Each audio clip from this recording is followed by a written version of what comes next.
The Bears are a much improving team, very strong in baseball. But I'm going to go with Bacon County in something of might be an upset. I'll take Bacon County in that game. Vidalia heads to West Lawrence. Not much of a trip, but that's a game that I think Vidalia has to really get under their belt. I'm going to take Vidalia in that one over West Lawrence. I'll agree with you there. Dublin travels to Dodge County. They'll be going to Eastman tonight, and I'll have to go with the Fighting Irish, Dublin over Dodge County. I'll agree with you there. Now, Lamar County travels to Spalding. Lamar County, that Franklin Stevens, the former Tucker coach, is at Lamar County now. He has really turned that program around. They are a daunting team to play these days, and will only get better, I think. But I'll take Lamar County over a bigger Spalding squad. Well, you see, this level of sports in football, coaching makes a big difference, and I'll agree with you there. Take Lamar over Spalding. Number 1, Calhoun travels to Ridgeland, and I'm afraid the Yellow Jackets have too much for almost anybody in AA, maybe even for some AAA schools. Yeah, that's an easy one there for the number 1. Now, Westminster hosts St. Pius tonight. Westminster played Blessed Trinity last week and put up a valiant effort only to fall 25-21, but I'll take Pie High in that ball game over on Nancy Cree over Westminster. And Westminster's playing a tough early schedule. Yeah, well, that'll be one for us to, I'm sure the coaches have to love it, and those of us knowing what Lovett has. Jefferson heads over to Commerce in what is a battle of Jackson County. The Dragons, who perennially, and certainly since Coach T. McFerrin has been there, have really acquitted themselves up in that Region 8 of Northeast Georgia. They, Elbert County, who has moved up to AAA along with Buford. Jefferson stayed in AA, and I'll take Jefferson over Commerce tonight. If it were wrestling, you'd take Jefferson for sure because they've won about 1 million in a row. But I'll take them in football tonight over Commerce as well. And then Savannah travels all the way up here to Lilburn, we'll call it, to take on GHSA, and I will have to go with the Spartans tonight, even though Savannah is somewhat of a bigger school and in fact plays in a much larger classification. I'll take Savannah. No, I'm just kidding. I'll take GHSA over the Savannah squad tonight. How about you? Yeah, I'll go with Savannah. Well, tell us about Blessed Trinity, what you've seen so far on them as a scouting report. Well, you feel like they're a little bit of a mirror image with Lovett in terms of just a well-coached football team that gets the most out of every player on the roster, and simplifying things for on the offensive side of the ball. Kind of a vanilla offense for Blessed Trinity, a 2-back set, maybe a little bit of a West Coast influence for those out there listening who kind of want to assimilate things to the pro level. A lot of short passes, but it's seemingly like they run the ball 2 out of 3 times, and they're very accurate in their passing game. And very much similar to Lovett's defense in that very disciplined, very structured defense and effort level to get after kind of football.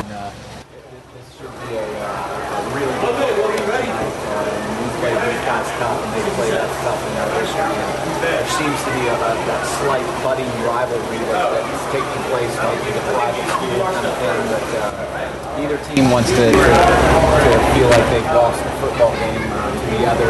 Not quite on the level of Westminster Lovett, as we know, this seems to have a little bit of a go. The coach, Tim McFarland over there, he's done some good things out in that Roswell area, a bigger school, and he's come back after retirement for a little while. Made some things happen rather quickly. Blessed Trinity. Not much bigger than Lovett. And one of the interesting things about Blessed Trinity that has made this rivalry sort of interesting is they go on the road and beat us. We go on the road and beat them. Right, it seems kind of a back and forth game, and it seems to be quite evident. Not that much talent. The confidence level, we've showed up there or they've showed up here as to who might be a better team. From the snack. Well, we'll turn things over to Lovett Network Control for a look at what's going on around Lovett this week. You're listening to exclusive coverage of Lovett football on the internet on gaprep.com.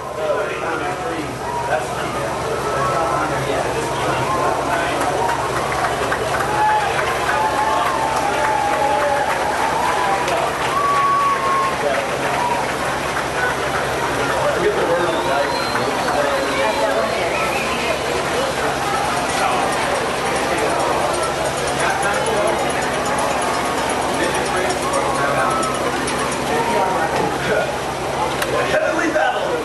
Shake the clouds!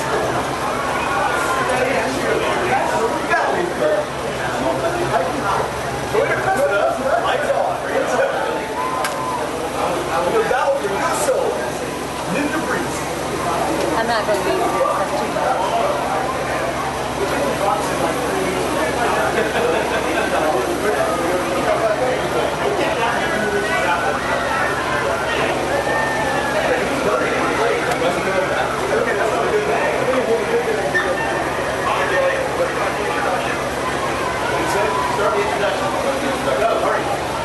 Ladies and gentlemen, we now ask for a moment to deliver in silence as tonight's pregame prayer is given by Lovett senior James Wilby, the best rewarded member of the 2012 Lions football team.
Welcome to another season. I know. We're glad to be here.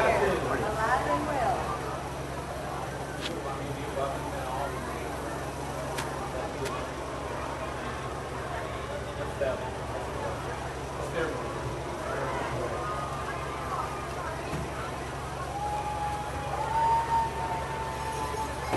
Well, needless to say, the goosebumps come up when I hear that music being played.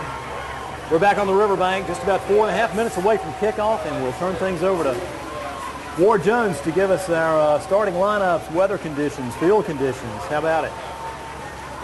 Well, we've got a beautiful night for football. We're going to have to watch. Last week, we did have a little bit of cramping issues again. Takes us back a few years. to Westminster back there, but we've got a little bit of a humid type condition here, about an 83, 84 first game here on the riverbank. So the conditions of the field were great and things look nice. We're in good shape for another night of high school football here on the riverbank. Captains are coming out, and we're about to move forward with the coin toss here. And let me give you the starting lineups. First for the Lovett. Actually, let's start with the visiting Blessed Trinity defense. They've got kind of a 5-2-5, 5-2-4 look. We'll start with their defensive backs. At one side over there, Carter McManus, a junior. Junior Chris Egan. Junior Ryan Media. Senior Sam Roberts. And another defensive back, senior CJ Brazil. Linebackers for Blessed Trinity starting tonight. Sophomore Pat Kaczynski and senior Will Slayton. On the defensive line tonight for Blessed Trinity is sophomore John Castro. Senior Miles Kinder. Senior Jim Murphy. Senior Nathaniel Macho. And on offense tonight, the Lovett Lions. Starting at left tackle tonight, junior Ted Sugar. At left guard, senior Will Ruby. And center tonight, senior Forrest Bell. Right guard, another senior, Corey Gerdes. Big right tackle for the Lovett Lions tonight will be senior Bennett Wynn. The one wide receiver out on the left will be senior Mitchell Marino. On the right side will be senior Wynn Martin. The tight end team for Lovett, senior Greg Rollins. Fullback tonight for the Lovett Lions, senior John Jameson. And our great tailback, junior Grant Haley, and quarterback in the Lions offense tonight, sophomore Willie Campbell. Captains are out on the field tonight. For Lovett, looks like we've got Zach Bowden, Spencer Lee, John Coletti, and Wynn Martin. For Blessed Trinity. For Blessed Trinity, Casey Bradley, along with Sam Roberts, Jim Murphy, and Nathaniel Maggio are the BT captains tonight. And the officials continue to go through the coin toss, and it looks like Lovett won the toss and will defer to the second half. Let's see which end zone BT decides to take the football. They'll take the kickoff from the south end zone and move from your left to your right. The Lions will kick off from that north end zone, the Carter field above them. And we're just about a minute away from kickoff. Well, Richard, if this game's anything like last week, we certainly don't mind getting the defense out there right away. And that senior-led John Coletti defense facing the Blessed Trinity defense tonight. Some of their big, they got some size up front. We heard Coach Muschamp talk about that. But Coach Purvis's defense is certainly, you would think, riding high of last week's 7-3 victory over Woodward Academy. Another school that's a little bit bigger. We're going to be saying that a lot this year, it seems like. And give Blessed Trinity credit. They went to Nancy Creek and took on the Wildcats. Or no, I'm sorry, they hosted Westminster last week. That's right, they hosted Westminster. So they're 1-0, we're 1-0, and it's AAA against AA tonight. And we'll know in about 2 hours if the Lions are ready to avenge last season's loss to Blessed Trinity, which was lost on a Davis Plowman 49-yard field goal with 16 seconds to go. We got special team to death last year, I feel like, between a few of the teams, Westminster specifically and Blessed Trinity, two exceptional kickers. And last week, Richard, something that probably goes unnoticed is both teams' punters had a huge effect on the game. Lovett never had good field position for about 95% of the game, and when he was on the field and not cramping up, when Martin did a great job of punting last week, which in a low-scoring game, and really any game, special teams kind of has a big influence. So the Lions are set to kick it away. Blessed Trinity dressed in their white road uniforms, white tops, white bottoms, green helmets, green numerals, trimmed in gold. The Lions in their home blues, navy blue, Columbia blue and white, and Grant Haley will boot it deep. And he drives this kick deep, deep, deep into the end zone. Out of the end zone, no chance for Sam Roberts to return it, and Blessed Trinity will set up 1st and 10 on their own 20. We love that, Richard. Twice last week that happened, kind of a second team kicker coming in and busting it out of the end zone. And it looks like Grant's moved up to the top there. And see if he takes extra points, too. And his younger brother's a heck of a soccer player. Your fill-in last week was very unhappy about that last week. So Blessed Trinity 1st and 10 from their own 20. They go to a single back set, 2 receivers to the left, 1 receiver to this near side. They fake it, try and fire it out wide, and long, hit hard right around the 12. We're diving on it. The ball looks like it's back around the 13 or 14. Lovett comes up with it. They threw it wide, and the Lions came up with it back around the 14-yard line. I couldn't tell who it was. It was Win Martin. Popped. They threw a little swing pass left, Richard, and we had 2 guys out there that really laid the hammer, laid the wood down there on that outside receiver and popped that ball loose. A nice form tackle with the helmet right on the ball, and that thing popped loose and we recovered it. What a start for the Lions. That play lost 6 yards, almost 7 yards. Ball's just between the 13 and 14-yard line as the Lions have it 1st and 10 deep in Blessed Trinity territory. Up over the ball goes Forrest Bell, and the Lions are going to send 2 receivers after this near side. Marino split out wide. Candler's going to hand it off to Haley, trying to look for room. He's down inside the 15, down inside the 10. Haley's going to score. Grant Haley tiptoed down this near sideline and scored. The Lions go up 6-0 with 11:42 to go. Yeah, we saw the edge get sealed there, Richard, and Grant looks like he's gliding, but he outruns a lot of people when he's gliding, and he tiptoed, like you said, down the sideline. And we got a 1-play turnover and a 1-play drive for a touchdown. A great start here for the Lovett Lions. And you know what's funny is that Grant plays in high tops and kicks in high tops. You don't see that from a soccer style kicker. Not very often, unless you're towing it up. Old school. All right, Luke Hart to hold. Good snap. And Haley boots it through. Score 11-7. Blessed Trinity nothing. Wow, lightning in a bottle. Now we need to get Grant some water so we don't have any cramping issues. I'm sure he's been carrying a bottle around all week drinking water, but a good start for Grant. You always love when your running back scores a touchdown and then has to run back on and kick the extra point. That's high school football for you. Love it up quickly, 7-0. So Grant Haley took it 13 yards running from his right to his left and tiptoed into the end zone. And the Lions go up 7-0 on Blessed Trinity here on the riverbank. Glad to have listeners and TV viewers, if you will, computer viewers, laptop viewers, iPad, iPhone viewers on our good friends from PlayOnSports.com joining us tonight.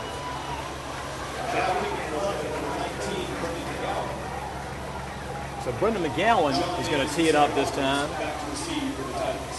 And deep for the Titans is John Davis and Sam Roberts standing just inside their 5. And McGowan's going to kick this short, and it's going to be fair caught right around the 30-yard line by Colin Bradley, and that's where Blessed Trinity will set up 1st and 10 right at their 30-yard line. Well, the little pooch punt there, pooch kick right there. We got enough height on it to where Blessed Trinity calls it for the fair catch, and it's the touchback is maybe a little better, but this is certainly not very good field position for Blessed Trinity. You might see them stick to the run here a little bit, Richard, after the short pass play was resulting in a fumble on their first possession.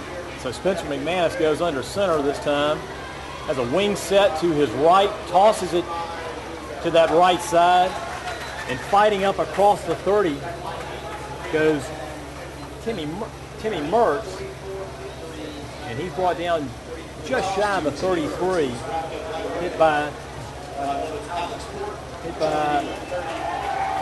Alex Port along with Charlie Ingram. That play's going to net 3 yards. It'll make it 2nd and 7, and this time they go with an offset eye to the right.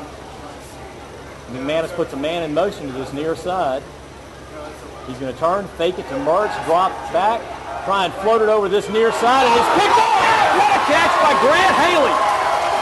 Coletti hit Sam Roberts up in the air. The ball popped up, and Haley came diving up for it and takes it one-handed, and the Lions are in business in Blessed Trinity territory at the 30. Well, great play-action fake there by Blessed Trinity. The fullback popped our end.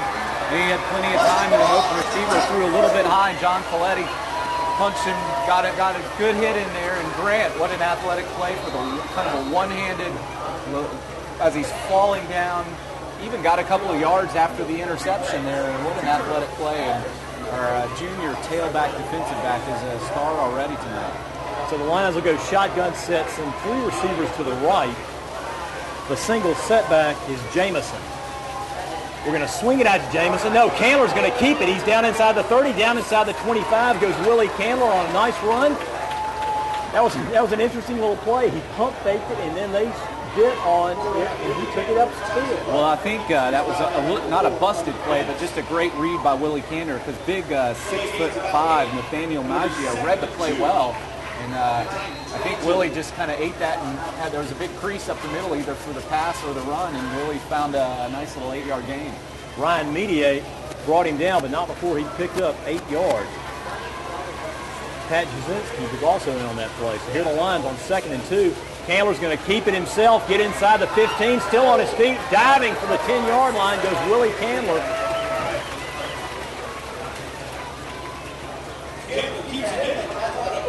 He was tripped up right around the 13-yard line by Pat Jasinski. And it's first down Lions right at the 10. Let's see, the ball's inside the 10, so it's 1st and goal from literally dead on the 10-yard line. Well, execution last week on offense was not the best in Coach Muschamp's mind, and we'll see this offensive line try to lead the way tonight for the Lions. So 1st and 10 Lions, we start out in a truck set and then send 3 receivers to the left, empty backfield. We put Lee in motion. We hand it to Lee, coming to this near side. Lee cuts inside, still on his feet. Lee gets down inside the 5 and the 1. Tough running by Spencer Lee there. He's good on that outside edge kind of sweep play. Grant, we've seen him do that a lot. And, we're in the hurry-up mode here, Richard. Good block by Rollins. And Blessed Trinity has to take a timeout as they had 12 men on the field. They were trying to hustle off Chris Keegan. Lee on that play was brought down right at the 1, just inside the 1, by John Davis along with Will Slayton and Jim Murphy. Well, I tell you, Richard, I love that when every player is on the same page. No matter what game it is of the season, all those guys got up off that. A nice gain on 1st down there to 2nd and goal. Inside the 1, all of them looked up, saw Coach Muschamp getting the quick hurry-up motion there, and they were lined up at the line ready to go and caught Blessed Trinity with 2 men on the field. That forced them to call timeout. By the way, do you want to watch more of your school's great matchups like the game you're enjoying here tonight? Tell your school to sign up for the Play On Sports school broadcast program. The program allows schools to broadcast all their games and other activities on the web. For more information, go to playonsports.com/S, that's in Sam, B as in Braves, P as in Phillies. Philadelphia Phillies, SPP. Okay, so here are the Lions on 2nd and goal from the 1. Ball's on this near hash mark. We're going to send Marino out wide right. Martin this side on the left. We go to a pistol set.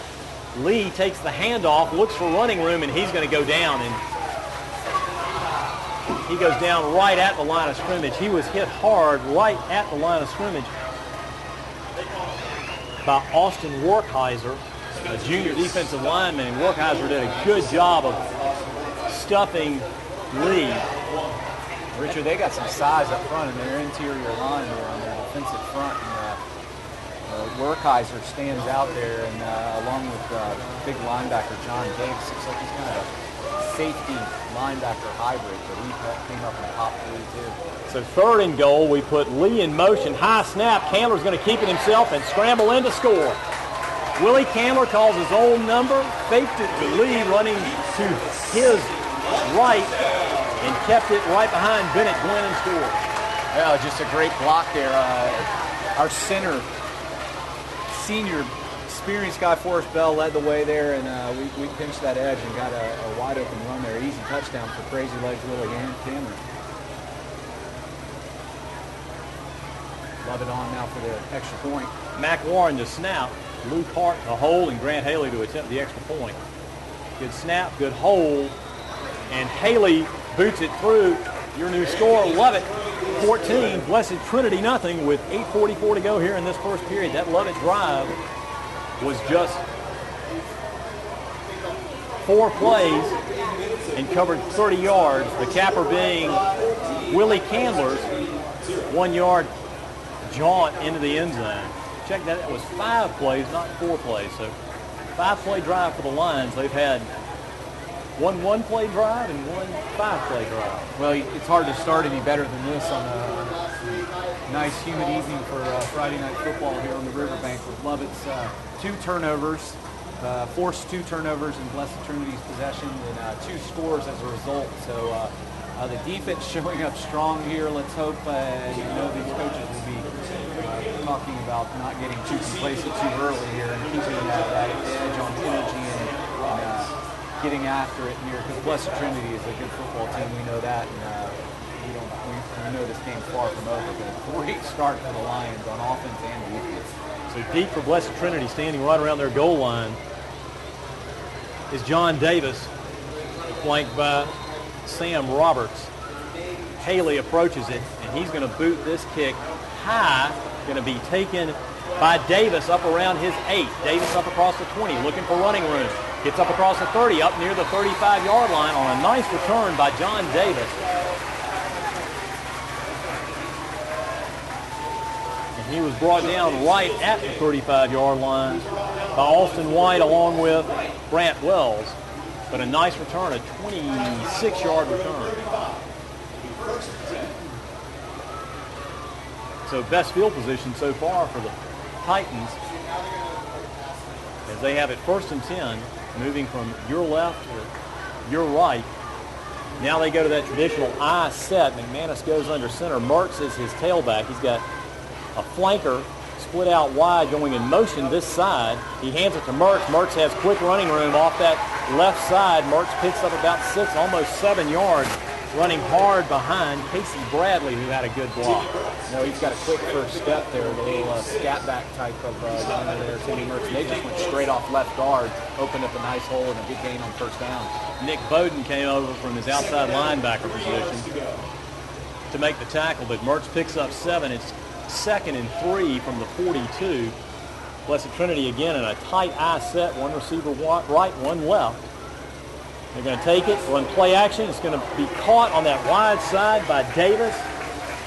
And just shy of the 50, but enough to pick up a Blessed Trinity first down. He delivers that ball very, very crisply. Yeah, Jack McGranahan read that pretty well, but he was just a half step late, maybe just collecting that ball.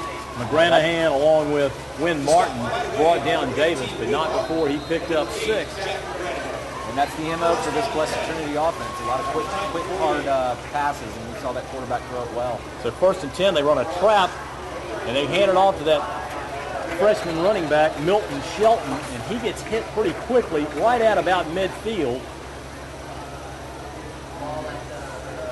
He was hit by a gang of Lions, including Wesley Anthony, along with Nick Bowden and Samada Jow. Well, Richard, I believe they have a little bit of a similar story with one of their senior players who was counted on to be good, having a bad injury to start the season and out for the year, much like Lovett with Jackson Lurie. So here's BT up in a, again, tight I set, 2 receivers to the left. Long count, they hand it off to the tailback, and he tries running off that right side and has really no running room this time. And he's swallowed up there by Charlie Ingram. John Gilletti And Samadajao. I'm having flashbacks to last year because seems like every play they follow their big fullback. In this case, it's Casey Bradley again, and he's quite a talent, one that probably goes unnoticed, largely unnoticed in the stat drop there, but he's quite good. So we'll call it 3rd and 8 from midfield for Blessed Trinity. They're in an offset eye. They're going to hand it off to Bradley. Bradley gets hit in the hole right at the 48-yard line. I mean, hit hard, lifted off his feet, and dropped right there. 40 air does. That was a well-executed play, but boy, we sure sniffed it out. Lovett sniffed it out right at the 40. They're going to make it the 48-yard line, and it'll bring up 4th and about 6. Misdirection, little scissors trap there, and we read it well, and that's reminiscent of last week, stopping people on 3rd down. Nathan Etheridge to punt it away. He'll get this kick away about his 42, and he hits a driving kick that Haley gathers in around his 11. He tries to take it back upfield across the 15, gets hit low and high, and gets down right around his 17-yard line. Good coverage there by Dylan Coate on the outside gunner there. So 5:39 to go here in this first period. Lions lead it 14-0 and have their worst field position by far of this ball game. 1st and 10 of their own 17. Ward, did they have many timeouts for water last week? They at least had 3 or 4 because we were wondering if it was a true timeout by a team or the official timeout, but they did do it once a quarter at least. Well, the sun has fortunately set over Cumberland Ridge. So the Lions have it 1st and 10 from their own 17. We shift Lee from the right to the left, so we've got one single setback is Jamison. We fake it. Candler tries to keep it, and he's going to get dropped right there. Just popped really quickly by Jim Murphy. We're going to call Murphy's name a lot tonight. He gets off the ball very quickly. Yeah, good play. Just good individual effort right there by the senior, big senior, kind of a defensive tackle, wisdom tackle type. And he read that play well and a sure tackle. That'll make it 2nd and 10 Lions from their own 17. We're going to send Wynn Martin out way wide right, empty backfield. Well, we better get set. Now we go to a pistol set and an offset eye to the right. And looks like Blessed Trinity jumped. They did a hard count after the shift there, and Blessed Trinity went into the neutral zone in high school. That's an automatic 5. Was that a shift? That was a lot of people in motion. Shift. Yeah, that's why I kept saying they better get set. Yeah, I don't know if you really call that a shift. It looked like you didn't really know what was going on until the quarterback yelled set. So offsides called against Blessed Trinity. That 5-yard mark off puts the ball out just shy of the 22. It'll make it 2nd and 5. It's about 2nd and 5.5 actually. So Lions go shotgun set, pistol set, offset eye, we'll call it. Offset to the right. We hand it off to Lee. He has a little bit of running room up across the 30. Still on his feet and brought down right around the 33-yard line. Goes quick Spencer Lee. He was brought down by Sam Roberts, but not before he picked up 10 yards and a Lovett 1st down. Well, Richard, last week we struggled on 1st and 2nd down to get positive yardage, and that put us in 3rd and long so often. Tonight with the 2 turnovers, a different story, and even on this drive with a little bit of a bad field position, we've gotten some things going right away in the 1st down or 2. Good blocking that time by Forrest Bell along with Wesley Anthony for the Lions. So here are the Lions on 1st and 10. Again, a same pistol set. We're going to flip-flop Rollins from the left to the right as our tight end. And we're going to hand it off to Lee. He looks for running room. He's going to have to try and go outside, and there's a flag, and boy, they drop him for about a 2-yard loss. They sniffed that out quickly. That's going to be Chris Keegan came up and dropped Lee for a 2-yard loss. Didn't see many flags last week, which is always a great thing. Sometimes the first game of the year you see a bunch of flags, but this looks like it's going to be a hold against Lovett. Holding is the call against the Lions. 3:53 to go here in this first period. Lions lead at 14-0, but Blessed Trinity has a decision to make whether they accept this penalty or accept the 2-yard loss. Well, we'll call it a 1-yard loss, and it looks like they are going to go ahead and mark it off. And they'll mark this ball back right around the 21-yard line. So it'll bring up 1st and 21 from the 21. Well, experience is always a good thing. You'd rather have good players, no matter what their experience level is. And Lovett's got experience on that offensive line, and they're going to be the ones that drive this team on offense. So this time the Lions go empty backfield. Haley is split to this side along with Conrad Kinsey. We fake it to Haley. Candler keeps it himself and picks up about 4, just shy of the 25, giving 3. And he's brought down there by Miles Pender, a senior defensive lineman for Blessed Trinity. Yeah, good read by the interior line there. And that's some tough blocking there for Lovett's offensive line. We're going to see a battle all night for that line of scrimmage edge there. And we might see a play-action fake here at some point in this next play or two, and a little dump pass. Clock ticks inside, 3:08, 3:07.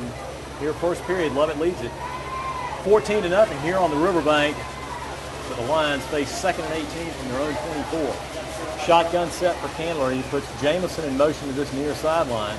Takes the snap, rolls this side, pumps, tries to float it out of bounds because he really didn't have anybody open. Haley broke sort of late down this sideline. Yeah, just kind of he had a one receiver read there with Grant doing a kind of delay pattern, and Jack and Granahan was in the flats, and either one was really open. A good throwaway there, not to try to force the issue. Good pressure that time by Zach Mitchell of Blessed Trinity. As we saw last week, nothing wrong with a punt. 11 punts for the Lions last week. They haven't punted yet tonight, but they may be. 3rd and 18 for the Lions from their own 24. 2:48 to go here in this first period. Lovett leads at 14-0. We put a man in motion as Bowden towards the formation. We hand it off to Haley. He has running room across the 30, but he's going to be brought down right at the 33-yard line, really the original line of scrimmage. On a nice tackle there by Kyle Evans. Yeah, good hold there, just too long of a measure there for the sticks. And you don't see Grant get taken down on the first hit very often, and that was a good tackle there by junior Kyle Evans. But it's an important 10 yards as it pushes the ball out to the 33. Wynn Martin standing right inside his 20. He'll get this kick away right about his 24. And it's a high, wobbly kick that bounds down inside the 35 and will be down right around the 34-yard line as Blessed Trinity had no chance at a return. And they'll take over it. They're 34, trailing 14-0 here with 2:02 to go in this first period. That was one of those punts that the up blocker for Blessed Trinity, you can hear the coaches from here yelling, "Get away!" And the up blocker has no idea where the ball is because he's blocking the Lovett gunner and about gets a turnover. And we saw that last week in the Woodward-Lovett game. So 1st and 10, Blessed Trinity from their own 34. The ball's on this near hash mark, moving from your left to your right, and the Lions jump off sides this time. They return the favor as a hard count drew the Lions off sides. That'll move the ball out to the 39-yard line to make it 1st and 5. And we may see McManus put the ball up in the air with 1st and 5. McManus throws it well enough. He might lead you to think he's a shortstop or a pitcher for Blessed Trinity. He's a good-looking athlete. So the Titans send 2 receivers out to the left. They're in an I set. Shelton's your tailback. They're going to hand it to Shelton. He looks for running room. He's got running room up across the 45. Going to get pulled down right at about the 48-yard line as he went for 9 yards. Tough running by Shelton. He was brought down by Rollins along with Bowden. But he's an impressive running back. And a freshman, like I said earlier, as a freshman, run like a freshman, that's for sure. So 1st and 10, Blessed Trinity from their own 48. Clock ticks inside a minute 45. We're in the first stanza of this BT Lovett game. Offset to this near side. They toss it to Shelton running to his right. He's up across midfield. And he's going to fight ahead for about 4 into the Lovett territory and brought down right around the 48. The ball looked like it was coming loose. was waving. I was just about to say that. One thing you see from a young running back, ball security can be in question. Brant Wells, along with Will Garrity and Majal for the Lions, brought down Shelton, but he picked up 4, and it'll be 2nd and 6. And West Trinity will send 2 receivers out to the left. Widest receiver is Dylan Coate. And McManus is going to roll out, throw it to his fullback Bradley, who's going to be brought down by Coletti right around the 45-yard line. Give him, call it the 46, a 2-yard pickup. Nice play by Coletti getting out there and covering up Bradley. That's 2 heavyweights out there. The fullback for Blessed Trinity, the big senior Casey Bradley, and then Lovett's captain on defense, John Coletti. It's another great open field tackle by the Lovett senior linebacker, bringing up a 3rd and, what do you think, 3 or 4 here? We'll call it 3. It's more like 3.5. Clock ticks inside 20 seconds to go in this first period. Lovett leads at 14-0, but Blessed Trinity has it just outside the Lovett 45 as they go to an offset eye set. Shelton's your running back. They put a man in motion to that left side. They're going to run play action. We got a little blitz, and they're going to try and run it high for a screen pass. Bowden almost came up with it, and boy, I do not understand that call, and that's going to do it for the first period, but that was a strange call to run on 3rd and 4, I thought. 3rd and 4. Slowly developing play. Yeah, bootleg towards us. We had a blitz going. Coletti's in his face, and they throw a lob pass, well read by Nick Bowden. Almost picked it off, and then bounced around a little bit, and kind of was up for grabs there for a minute. Wouldn't have been a first down anyway, and there was no room over there. Another great read by the Lovett defense, and another great stop on 3rd down. Incidentally, our Jonquil Sporting Goods Lovett Athlete of the Week is junior linebacker Charlie Ingram. Congratulations, Charlie. Jonquil Sporting Goods, they are a longtime supplier of Lovett Athletics, Woodside Youth Organization, Buckhead Baseball, and many other fine organizations of youth sports and recreational sports throughout the Atlanta area. The Lovett Richard, it's hard to think that Lovett could do better in the first quarter. And the first 2 possessions for Blessed Trinity result in forced turnovers, and I'll say that with emphasis on the forced part, because Lovett, great hit on the right side cornerback over there with Lynn Martin, forced a fumble. We scored on the next play, and then the second possession, Grant Haley makes a very athletic, wonderful interception, and 5 plays later we score again, 14-point lead here. Thompson Reporting Services scoreboard shows LaGrange leading Noonan 14-0, and Harris County leading Houston County 9-7 late in the first period on both ball games. So Blessed Trinity is going to go for it on 4th down, 4th and 3. Single setback is Bradley. McManus is going to take it, drop straight back, float it deep, and that ball is going to go over the head, sailing just beyond the reach of Dylan Coate. And the Lions will take over with good field position right about their own 46-yard line. So give Blessed Trinity credit. They came to do a little riverboat gambling here on the Chattahoochee, and that pass fell incomplete. We almost feel like that they're kind of feeling the need to force the issue already, and their receiver there, number 5, Dylan Coate, looked like he stopped his route. It makes you wonder if he was the primary receiver there. So here are the Lions in a shotgun set on 1st and 10 from their own. We'll call it the 46. We go to a truck set to the left, single receiver to the right. We fake it, roll out, throw it to Jamison, and Jamison picks up about 5 just across midfield, brought down there. Little rollout by Candler, who threw it ahead to John Jamison. They are going to mark it just into Blessed Trinity territory. He was brought down by Kyle Evans on a short tackle. Yeah, nice little swing pass there in the flat, wide open. Good first down gain there by the Lions. 11:25 to go here, second period. Lions have it 2nd and 5 at midfield, leading at 14-0. We're going to put one more in motion. Campbell's going to call his own number and dive ahead to the 45. Looks like he may be just shy of a first down. He picked up 5 on that play. He's going to be about a half-yard short. Lovett's up to the line quickly. Carter McManus and Miles Kinder brought him down. The line's quickly up on 3rd and 1. Candler's going to call his own number, follow his guard, Corey Erdos, and pick up 4 and a Lovett first down. Again, great coaching by the Lovett coaching staff. Good response there by the Lovett offense. The short yardage situation, get up to the line, run the little quarterback lead there, and get about 4 or 5 yards for a first down. Lovett's offense looks great tonight so far. It helps that they've had good field position too. 10:47, 10:46 to go here, second period. Lovett leads at 14-0. It is moving deeper into Blessed Trinity territory as the ball is first and 10 at 41. We're in an offset eye.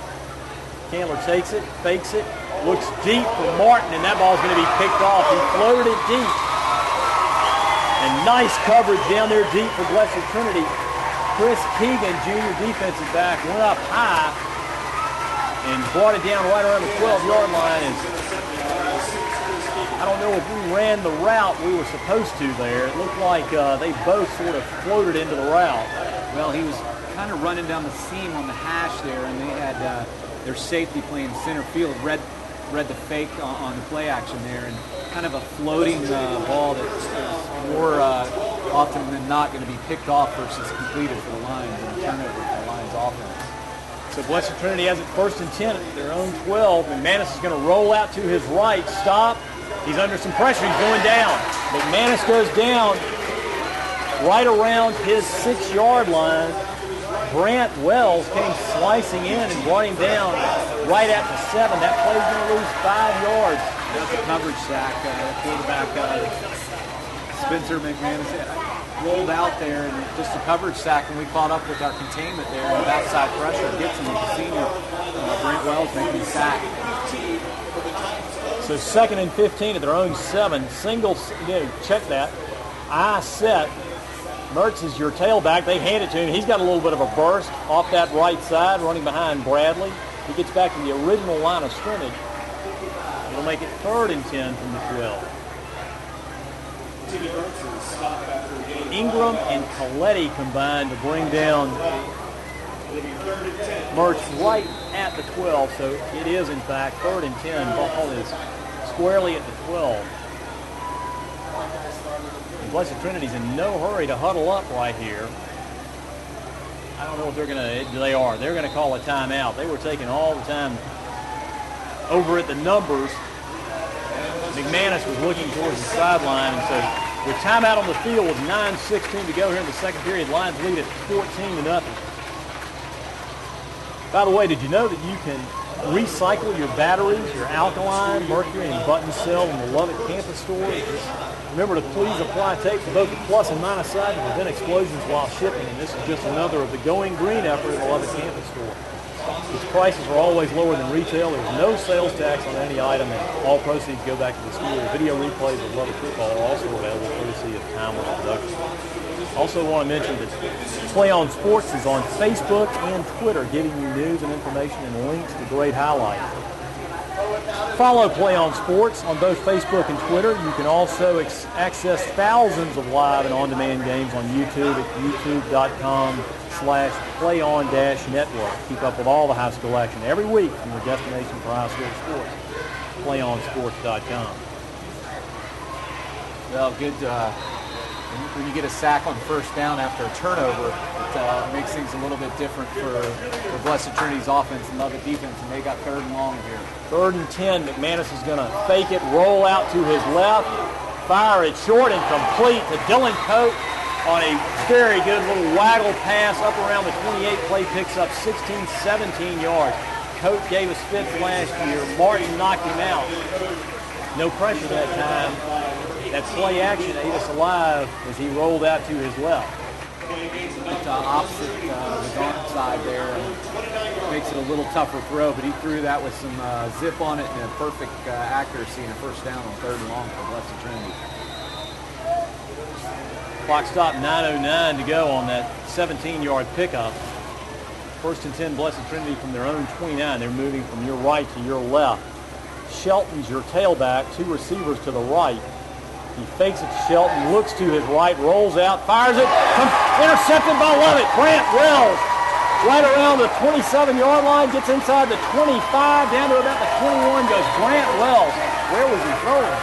Well, he had an open receiver there, Richard, right at about the 7-yard off the line of scrimmage there, but Brant Wells kind of roaming back from his linebacker position, just jumped up and caught that pass, one of those where the cornerback's looking through the defender, throws it anyway, not thinking that that's going to be a problem, and a pretty darn good catch on the ball that was thrown really hard. Third turnover for the Lions here, and we've played not even a quarter and a half yet. First and 10 Lions at the Blessed Trinity 21-yard line. Here the Lions in a shotgun set on first and 10. We're going to hand it to Haley running right. He cuts out inside. Haley's got running room down inside the 5. But it looks like we've got a flag on this near sideline, and it's going to come back. Yeah, it looks like we held the Holding edge a little too long there, and that play is the call against the Lions, and that's going to negate the 21-yard sprint by Grant Haley.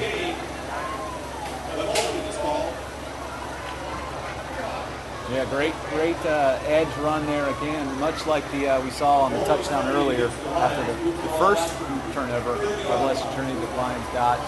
We held on a little too long on the edge there, and that side judge threw his flag immediately. I can't say that it was a bad call, but one that we wish wouldn't happen for sure. Penalty stops the clock with 8:50 to go here, second period.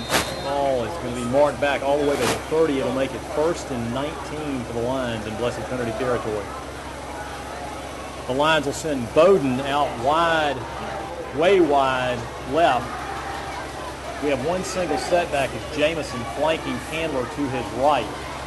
Candler takes it, drops straight back. He's in trouble. He's going to look for running room, but he's going to go down. That pocket collapsed, and he was under instant pressure. Well, we looked like we were just going to throw a quick pass out to Spencer Lee on the left there and just let him go one-on-one. But John Davis, the senior defensive back over there, kind of that hybrid linebacker safety, read the play perfectly, and then the pressure, like you said, Richard, got into him. And in a hurry, he tried to run up the field, but there was no room, and it looked like we were trying to set up blocking downfield, too. And John Castro, a sophomore defensive end, finally finished Candler off. And that play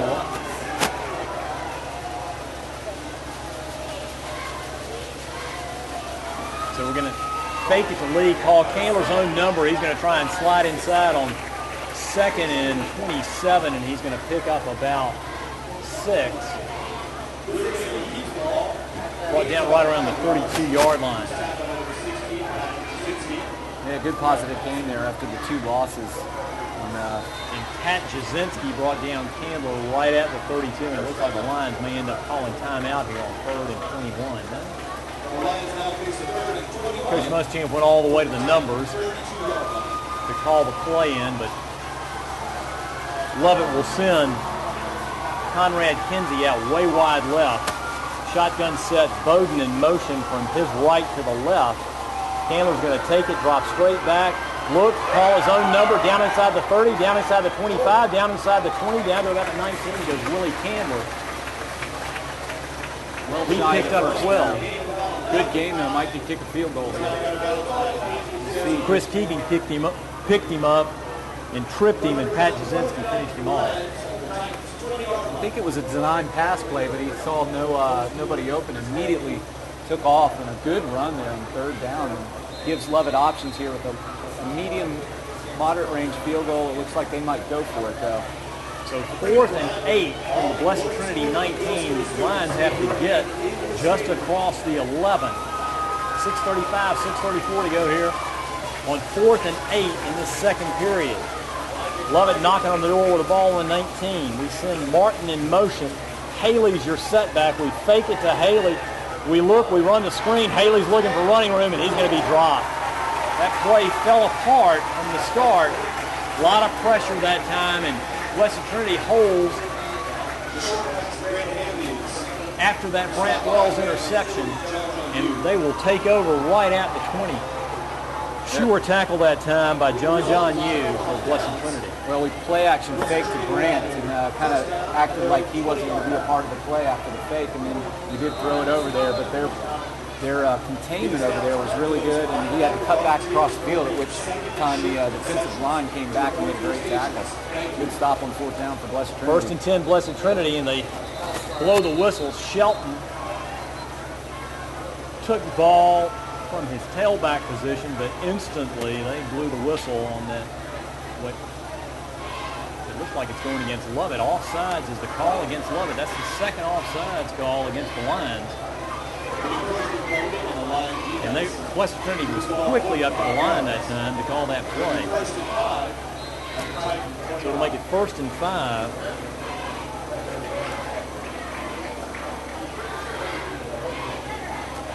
First and 5, Blessed Trinity from their own 25. Tight eye set. Shelton's your setback. They hand it to Shelton.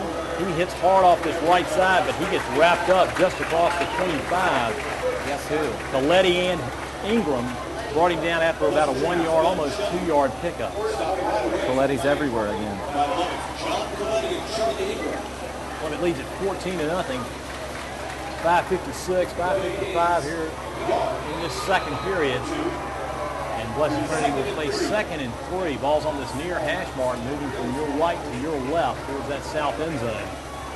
At their own 27, Blessed Trinity goes offset eye, and they hand it to Shelton. And are we offsides again? Because they blew the whistle. That's going to... I didn't see it. We must have lined up offsides. That's the only thing it could be. Coach Muschamp's out for Offsides is the call against Lovett. He must be lining up offsides there because it's not a jump situation. It's not a hard count where Lovett's jumping off, so it must be that they're lining up. And Coach Muschamp's not happy about this call. Yeah. So that offsides, the second offsides in this series, gives Blessed Trinity a 1st and 10 at their own 32-yard line and stops the clock at 5:38 to go. Here in this first half, the Titans will send 2 receivers out to the right.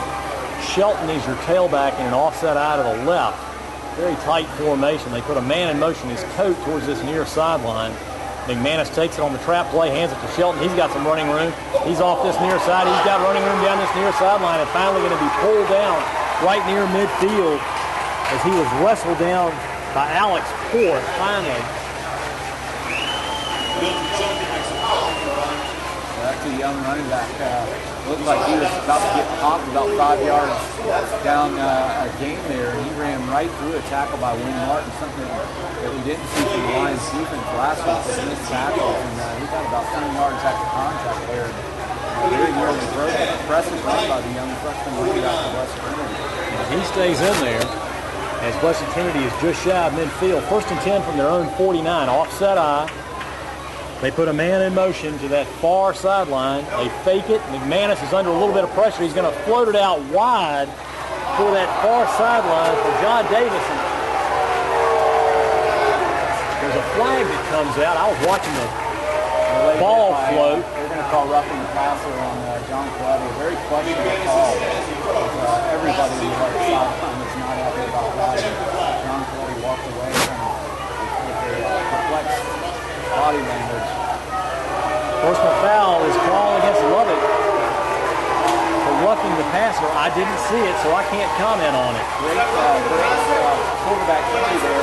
I don't know if Richard was calling it on the extra maybe tackle, but he was right there where the ball was released. Maybe he thought he should have let him go, but he was hitting him as the ball was being released. And you can call that a true roughing. Nonetheless, a big break for Blessed Trinity. So Blessed Trinity on that personal foul has it deep in Lovett territory at the 36. That 15-yard mark-off sets them up. High set. They hand it to Shelton on the trap play. He comes off this near side. He's going to be pulled down by Coletti. Boy, Coach Muschamp is not happy. Well, I think he wants to hold there on the left tackle there, pulled down big 66. Yeah, he pulled down Wesley Anthony on this near side. And I tell you, that running back, the young running back, has got a low center of gravity, so we're going to have to get down and get low on him. He's a tough tackle right now. He's getting better as the game goes along. Clock's inside 4:30 to go here in this first half. Blessed Trinity picked up 2 on that run by Shelton. And they go to an I set again. One receiver right, one receiver left. McManus is going to take it. Drop straight back, fire it, complete, and hit right there by Wynn Martin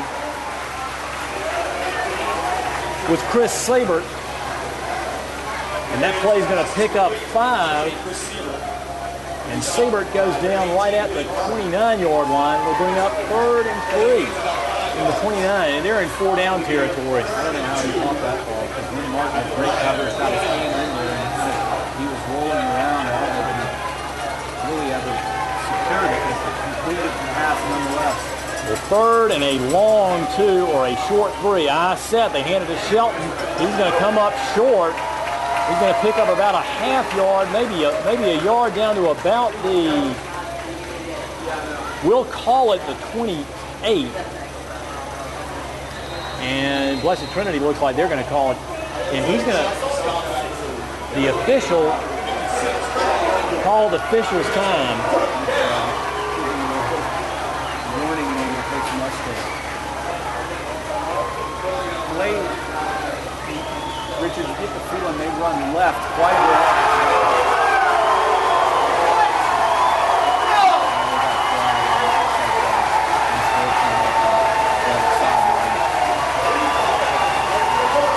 Looked like he tried to come over and give him a warning, or maybe by doing that he made the situation worse. It was going to be 4th and 4, but now it'll be a first. Well, it sort of reminds you of old Country Joe West.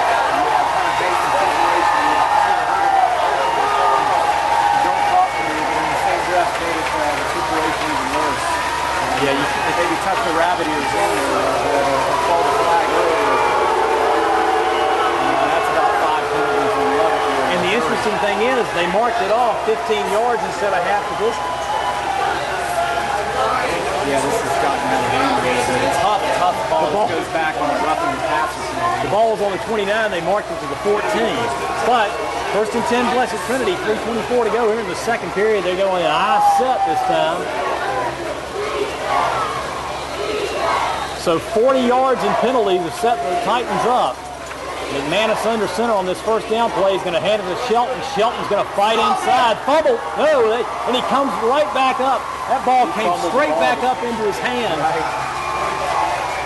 near side ref here, line judge, dropped his beanbag indicating fumble. That ball bounced off the ground right back into his hands, and he got about 4 more yards after that. So hard running by Shelton off that right side. Looks like a first and goal there. This is the drive. They sorely Tyler Shiplett made the tackle there, but they're in business. 1st and goal from the 3. Ball is just inside the 3.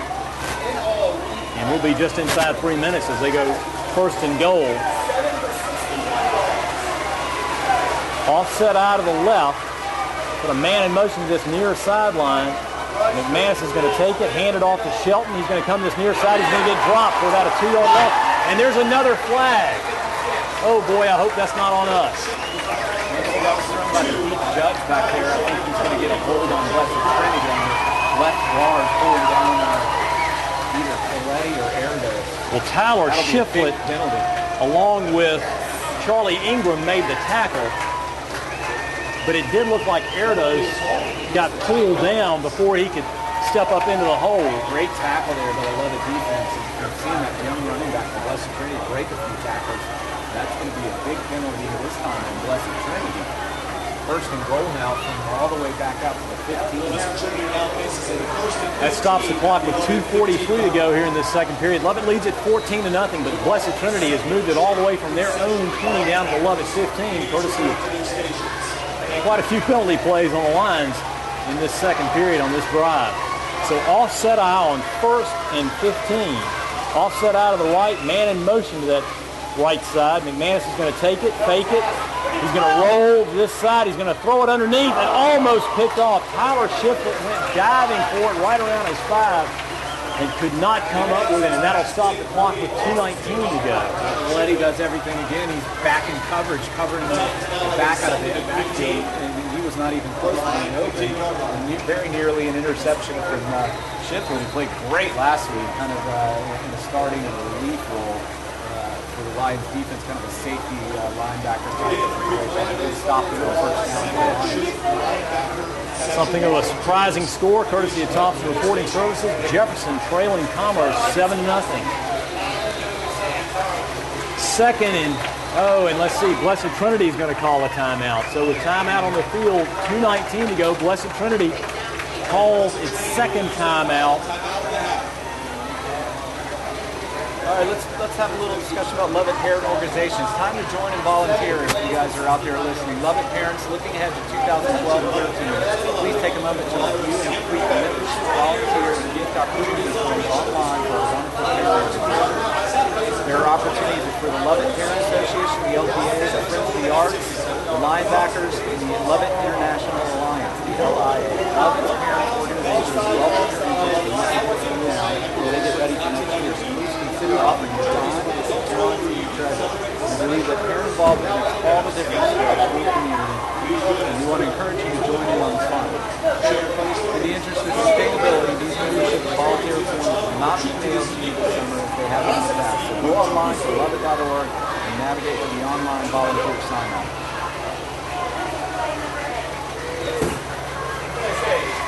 So the Titans face 2nd and 15 from the Lovett 15, moving from your right to your left towards that south end zone. McManus will send Sam Roberts wide to the right, offset eye. He fakes it to Shelton. He's going to roll out to his right. Erdos giving chase. He's going to float it towards the end zone for Roberts, and he's going to dive but not come up with it right in the corner of the end zone. Good coverage, good pressure on the lines. That stops the clock with 2:11 to go here in the second period. This is Lovett's defense so far on first and second down after the penalty to make it a first and goal, a long goal from the 15. Showed up in good form there. Great coverage again downfield. Nobody was open. It kind of looked like he was throwing it away or throwing it kind of out of bounds there. 3rd and 15 for the Titans. They're going to send one wide out. Davis on this near side. They've got an eye set. They put Roberts in motion towards that far sideline. He's going to take it, run the draw to Shelton. Shelton's got running room. Shelton gets inside the 5, and Shelton scores. Great call by the Titans. And Shelton takes it and scampers 15 yards for a Blessed Trinity score, and the Titans get on the board with 2:04 to go here in this second period. Yeah, you're exactly right, Richard. The right call at the right time. It's kind of a little draw there. He had some outside blitzes going up, so we ran right through the run there, and he had a wide open 10-yard gain there, and did a little juke at the 5, and ended up scampering into the end of a big score for Blessed Trinity with 2:04 left in the second quarter. Mark Nolan's attempt is good, and your new score, Lovett 14, Blessed Trinity 7. Late in the second period, 2:04 to go. Scores courtesy of Thompson Reporting Services scoreboard. LaGrange 14-0 over Noonan still. Baldwin County leads Jefferson County 7-0, and Cedar Shoals leads Hart County 7-0 late in the first period. That Blessed Trinity scoring drive was 8 plays, covered 80 yards, 4 penalties are called against the Lions, 2 offsides, and 1 personal foul and 1 unsportsmanlike. I think we'd like to have those 40 yards and penalties back. Yeah, that's big, and if it's going to be 4th and short and the unsportsmanlike that call, who knows what's going to happen. But kind of a little bit of a downer for the Lovett defense. We kind of had a momentum on their side all game with turnovers, and it's a pretty impressive drive there by Blessed Trinity, especially on the 3rd down call, 3rd and goal from the 15, and you get the touchdown.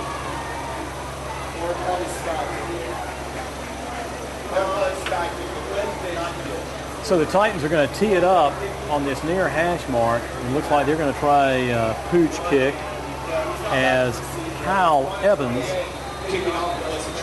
takes about a 2-step. No, check that. That's Pat Holland who's going to kick it. Holland's going to boot it short, and Rollins is going to take it on a fair catch right at his 30-yard line.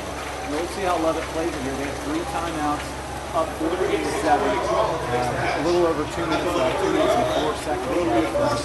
Maybe try a running play or a short pass, try to get a first down, maybe or two, and then see what happens from there. But you wouldn't expect a home run kind of play here right off the bat. Maybe see how they go. Lovett does have a lead 14-7, so at worst you'd like to see Lovett go into halftime with that lead.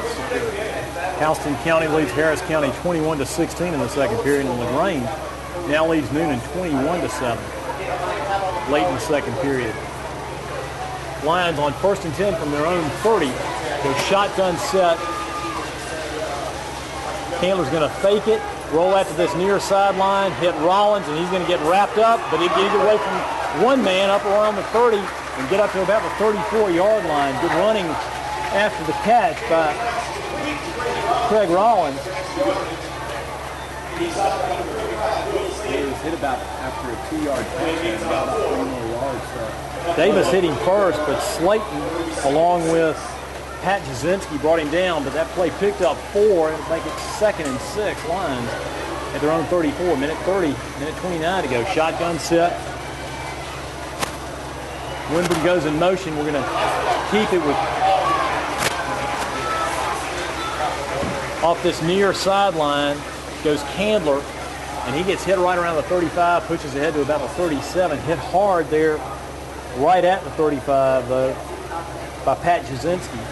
And it looks like the Lions are just going to let this clock continue to run. Luke Hart checks in. Well, Richard, when the helmet gets knocked off, You have to come down. So 2nd and 3 is Luke Hart checks in. Jameson's his only setback. Hart's going to keep it, try and go inside, and it looked like the hole was on this near sideline, but Pat Jasinski laid the wood on that play, and there was no room. and there was no blocking Joseph Martin that time, as Nathaniel Maggio was there too. Clock ticks, 28 seconds to go. The Lions will actually, I think, have to kick this away because I think they marked it with 26 seconds to go.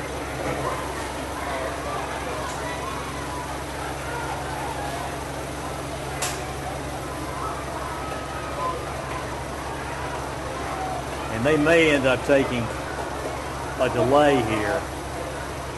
2 seconds, 1 second. No delay, so it must have been right on the 25-second mark. An exciting first half of football. The Lions went out 14-0 in a blink of an eye, but Blessed Trinity has come back to cut it in half. 14-7 at the half. Lions lead it here on the riverbank.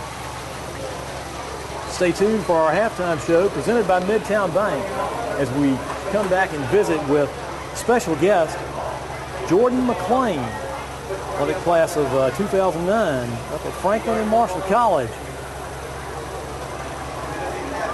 You're listening to exclusive coverage of Lovett football on the internet on gaprep.com.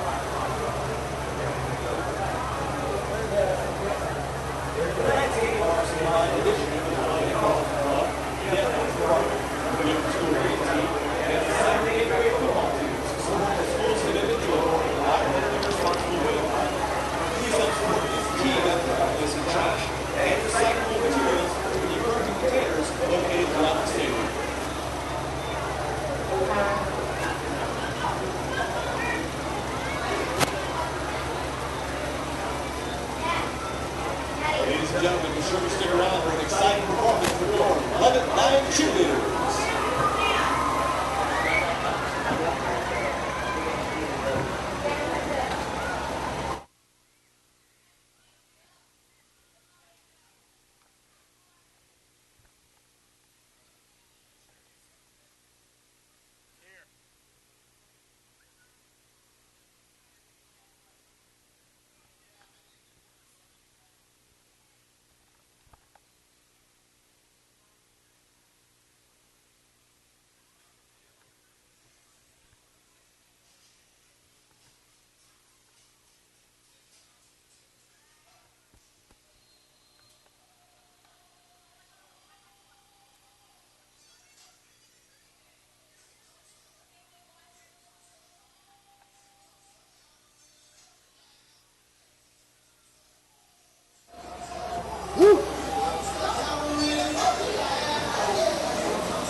awesome night.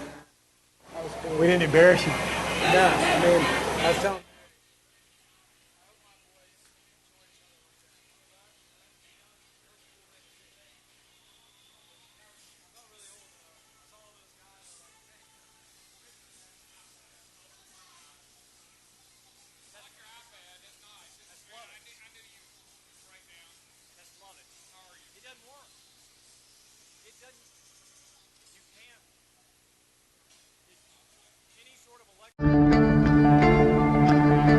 One match away from immortality.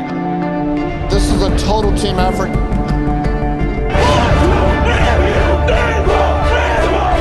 We're gonna come at you. One shot.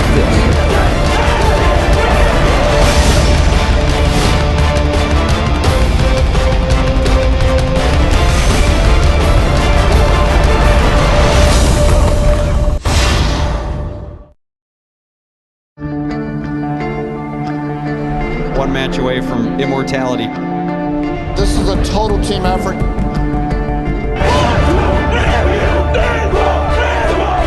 We're gonna come at you. One shot.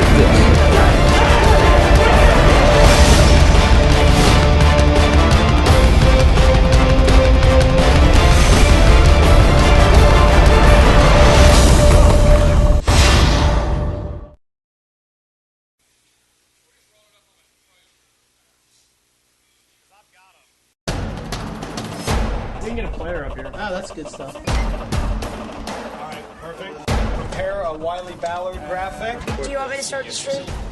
Start the stream. Camera 3. Beautiful. We're coming in on 1.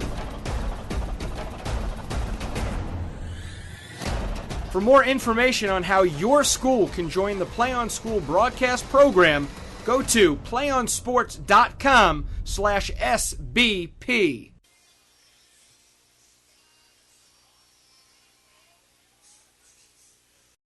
3:16 left to go in this ball game. I formation, 3rd and 3 from the 45 of the Wolverines. And this time, holy cow! Dion almost hands it to the Westview player. He's going to run this to the 5-10. Touchdown, Wolverines! How did that happen? That was Snyder. Holy cow! He was in the backfield before the running back could even get the handoff. He took the handoff from Dion. He took the ball right out of Dion's hands and just... Holy cow! Can't say I've seen that one very often. Snyder comes shooting in from the A-gap. I think Dion froze when he saw him. He's ready to hand off to his running back. He froze when he saw him and just let him have the ball. 12 seconds to go. Oh, you could hear a pin drop. 5, 4, 3, 2. Get the snap off. Last play of the game. Brewster rolls right. Gets away from 2 sacks. Dons wins. Sack at the 20-yard line. What a game. And number 40, Lucas Zinder with the game-saving sack. And there is heartbreak on one sideline and a jubilation on another. Offset eye for the Grizzlies as Keeney takes it under center. They'll send a man in motion, pitch back to Bird on the sweep. Bird finds a seam. He might go, folks. 20, 15, 10. Drags a tackler. Touchdown! Bird goes 38 yards for the touchdown on the sweep. One more snap is all it's going to take, and there you have it, folks. Your 2011 Division I Sac Joaquin section champions, the Granite Bay Grizzlies, as they defeat Pleasant Grove 30-24. Jacqueline Williamson. Her serve is over. Dug by Holt. Giblin going back to Holt near side. Cut shot. Kept alive. Back in one by Cathedral. And this one is out as Castanon Hill sends it wide. And the Cathedral Dons have won the title 16-14 in Game 5. Thomas with the ball, swings it out to Norris. Cameron Taylor tried to block that one away. Norris with a strong take, blocked by B.J. Anya. Huge block. Robinson leading the break the other way, gets it to Grant. Slam dunk Jeremy Grant off the feed from James Robinson. What a play by the Stags. Runner at third is Chavez. 8-2 the score. Bottom of the 7th. The 1-2. Popped in the air, this should do it. Cortopassi says it's mine. Now he's fading on it, and he can't make the catch, but Gaff comes in from center field and does.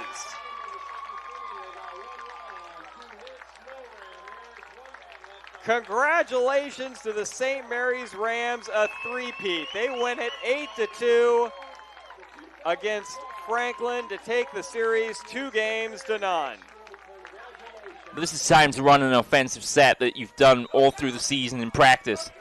Yeah, and you also, you get it to your hottest player right now, just like they're getting into Eichhorst right here. He's going to try to create some space, find somebody on the backside that's open.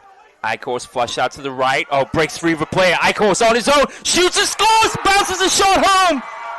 Kuz can't handle the shot. Eichhorst takes off the shirt and the helmet.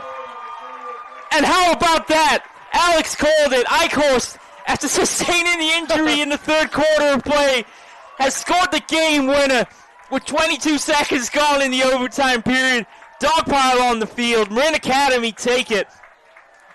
A fantastic finish to this game, and well, I hope his other ankle isn't hurting after this. Hancock to his immediate left. Two receivers far side, one near side. Hancock on a counter, right side. He's inside the 10. He bounces off a tackler at the 10, the 5.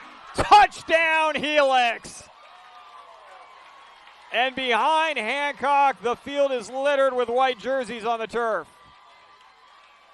Wow. Hancock not to be outdone by his fellow playmakers on offense. Put on a show on that short 12-yard touchdown run. Looked like he was down after 3 yards, just threw a defender on the ground. As sophomore Chris Carter sits under center in their tight wing formation. Lycos in motion. Second back through is Freeman. Freeman just knocking people over. Look at him run. Breaks through. 4 tackles. And now it's just a foot race to the end zone. And Freeman's going to go the distance. Touchdown Imperial on the first play of the second half. 2nd and 6 for Imperial from their own 47. They're going to give it to Freeman again off the left side. And Freeman gets by one wave and down across the 40-yard line. Still on his feet. Look at him run down to the 20-yard line. One man to beat. Gets by him. Touchdown, Freeman. How did he do that? Holy cow. 64-yard touchdown run. His 5th of the game. Royce Freeman, ladies and gentlemen, you're about to see the top rushing and the as I look over to our partners at KXO Radio, the top rusher in the San Diego section for the next 2 years. That's just amazing. That is just amazing. They hit him in the backfield. They hit him at the line of scrimmage. They hit him a couple yards downfield. They hit him again near the goal line. Keep those Lowell fans quiet over there.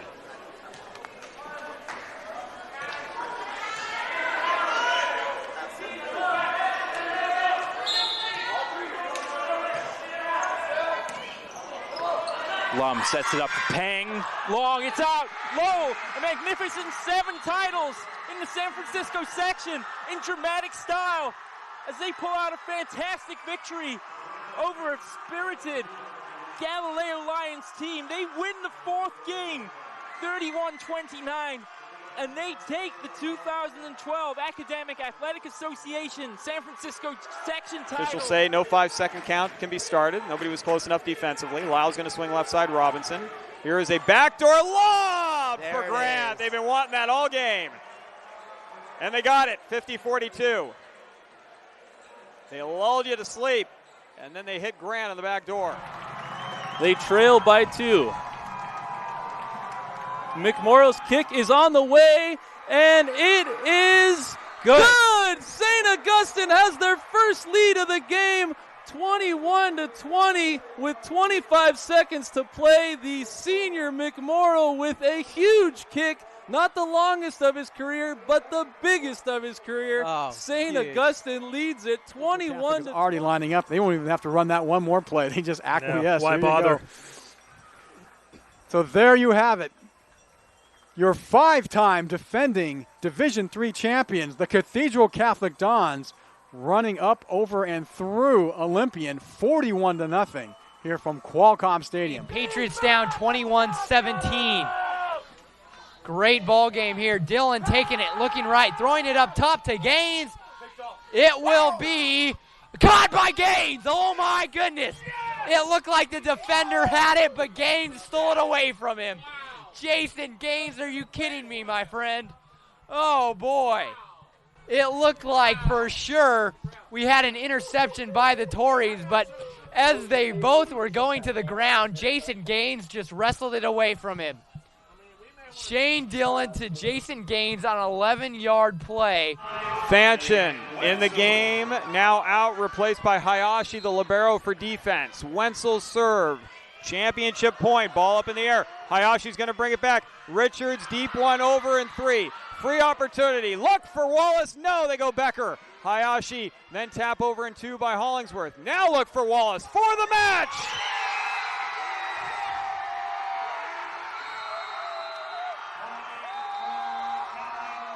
Kathleen Wallace, no better way for the Bulls to finish it than giving it to their senior leader. 25-12, 25-15, and with 8 straight points to close out their 3rd straight D5 championship on a kill by Kathleen Wallace, 25-21 in Game 3. Branson has won the D5 title. To the backfield, it's Hernandez and Northcutt. Set to throw is Thomas, has time, goes for the home run. It's intercepted in the end zone.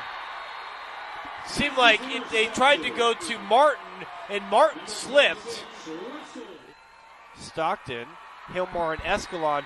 That's going to do it, folks. Victory formation, take a kneel. The clock comes out. The clock will tick down. The players jumping up at midfield. I think I see a Gatorade.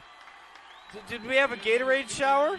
We most certainly did. Casey Taylor getting the shower there. Very much deserved. Down to 12. Great tackle there by Ronald Williams there to make the stop for Helix. And the Helix fans are starting to celebrate here. This is going to be the final play. 5 seconds. Pow will hand it off. And they're going to get in the end zone. Touchdown. That's Keegan who gets in, but that's going to be the end of the ball game. 44-6 will be the score. So Oceanside scores on the final play of the ball game. And gets a consolation prize just to make this is kind of say that, hey, we didn't get shut out. So 44-6 is your score.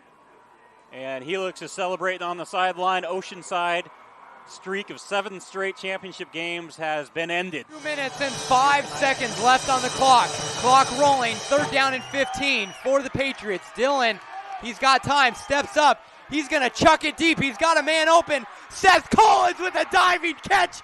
He hauls it in at the 25. Oh, my goodness. I'll tell you right there. Dillon goes to show why he is a Division I prospect as he's able to step up, elude the pressure, see Collins down the field, and make the connection. As I'll tell you right now, there has not been a bigger catch for Seth Collins this entire season. Fans nervously wait on the far side. Trips right. Vernon, the lone receiver to the left. Troy Zine rolls right. Here we go. And he's going to be... Oh, he gets away, but can't get away from the second slew. Vacaville takes over on downs, and the crowd erupts. So does the sideline. Got to watch it. Got to watch the sideline here. Yeah, Remember, really they were up 35-26. 2 unanswered touchdowns. That's going to do it, folks. Your 2011 Division II Sac Joaquin Section champions, the Vacaville Bulldogs. They win 39-35 in a classic. Although they have no timeouts, they'll get the ball on the sideline, try to set something up. They can get a couple dribbles and a shot. I tell you what, that was a gutsy call there by Coach Aguiar. Oh, what a shot! I tell you what, Javier Kirksey, from well beyond the three-point mark, takes the inbound pass, throws it up off the glass, and nails a three. And you've got the finish to this Cinderella story as the Ridgeview Wolfpack win the Division III boys title 43-40. And what Caroline Martin to serve. Is 3rd time the charm for Palo Alto. Martin over, dug by Irvin. Lauren, backside, Bedard, Ghani, long, and that's gets the ball game, and Palo Alto comes from behind. They were down 13-8 in Game 5. They win it 17-15. Koenig, who will continue to play baseball at the next level. He is going to Central Arizona. About 45 minutes outside Phoenix and Coolidge. This pitch is hit in the 5-5 hole. Nice grab and throw over to first base. Ori Wofford. Full extension dive to his right and gets Tillinghast by a step. 3-point game. Down to 5 seconds. Wilson from straight away fires a three. Go! And that will send it to overtime as Wilson drains the three at the buzzer. Straight on look, and he got it for that big bucket. Jones, long outlet. January's got an opening. January with the left hand. Can't leave him in the lane like that to the basket. He'll put it right through it. And that's what he did that time with the strong dunk. He brought the house down with that one. Now 2nd and 13 for the Dons from their own 24-yard line. Bogart's 3-step drop now flushed out. He's rolling to his right. Looking downfield, lofts it to Hines. Hines with an amazing grab. Did he get that in bounds? He's still in bounds, running by himself to the 10-5 touchdown. Wow. Unbelievable catch. An Olympian defense thought he was out of bounds, and they just stopped playing. And Hines, with a headsy play, just sprints the other 30 yards into the end zone. And the Dons now extend their lead, 13 to nothing. Jumper at the right at the elbow for Peters. White with Here the we dish go. to Gordon. 5 slamma jamma.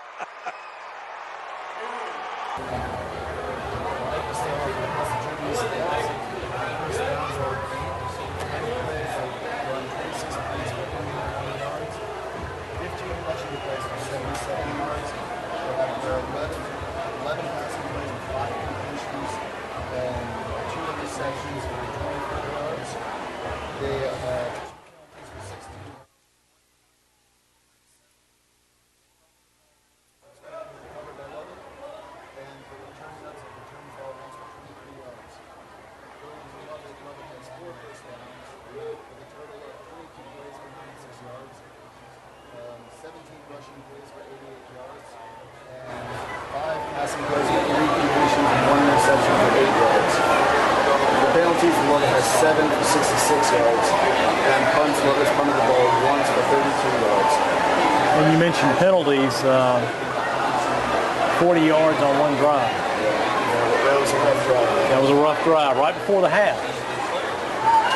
Well, the Lions are in another dogfight. It's good we don't have a game next week because we have in two halves last week, one half this week, it has been a nail biter, and I don't think we're 24 minutes away from much more than another nail biter in this one. You don't disagree? I don't disagree at all. So, by the way, what did you buy for candy for this game? I'm curious to know. Only peanuts. No Snickers, no M&Ms. So when you get to be a senior, you sort of move away from the M&Ms. True, and I've eaten a lot of them. You shouldn't have left them, buddy. Thanks to Park Summer Hour, we'll see him after the game. Your first half statistics, courtesy of Midtown Bank.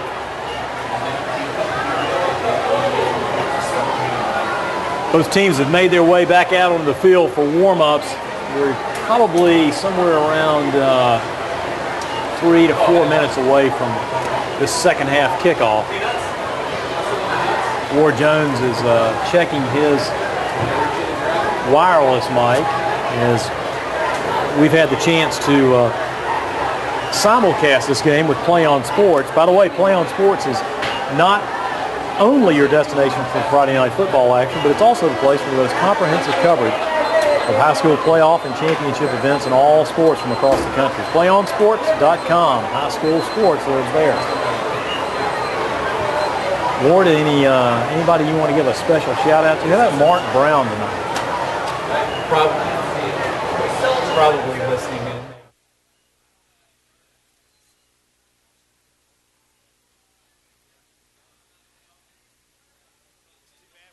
in. one match away from immortality. This is a total team effort. We're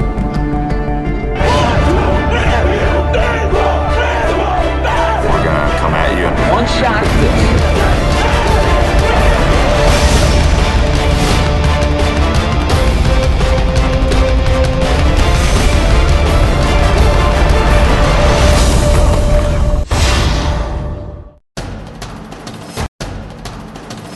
We can get a player up here. Oh, that's good stuff. All right, perfect. Prepare a Wiley Ballard graphic. Do you want me to start the stream?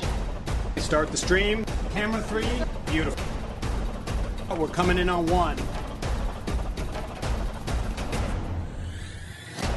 For more information on how your school can join the Play On School broadcast program, go to playonsports.com/SBP.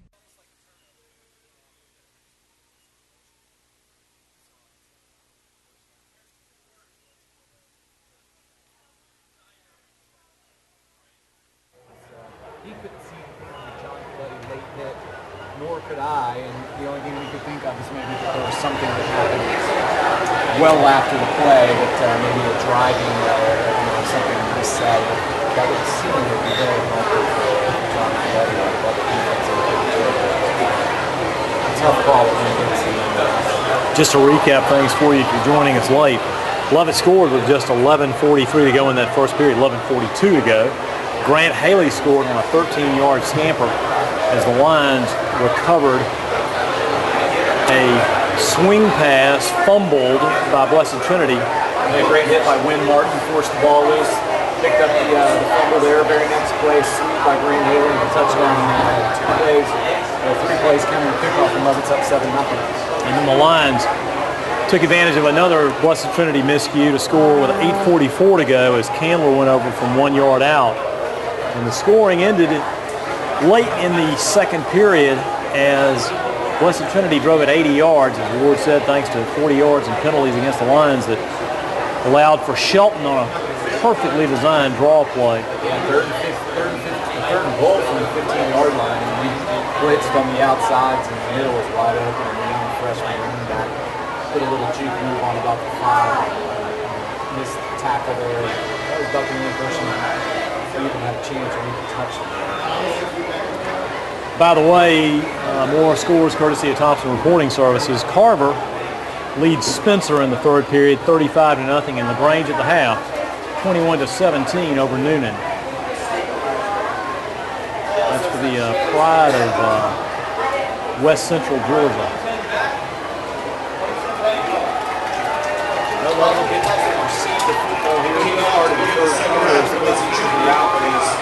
Now, Blessed Trinity in the white uniforms and their tops here.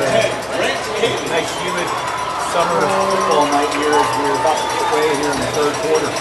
So Patrick Holland will kick it away. He's got it teed up on this near side. Blessed Trinity defending the north end zone, moving from your right to your left.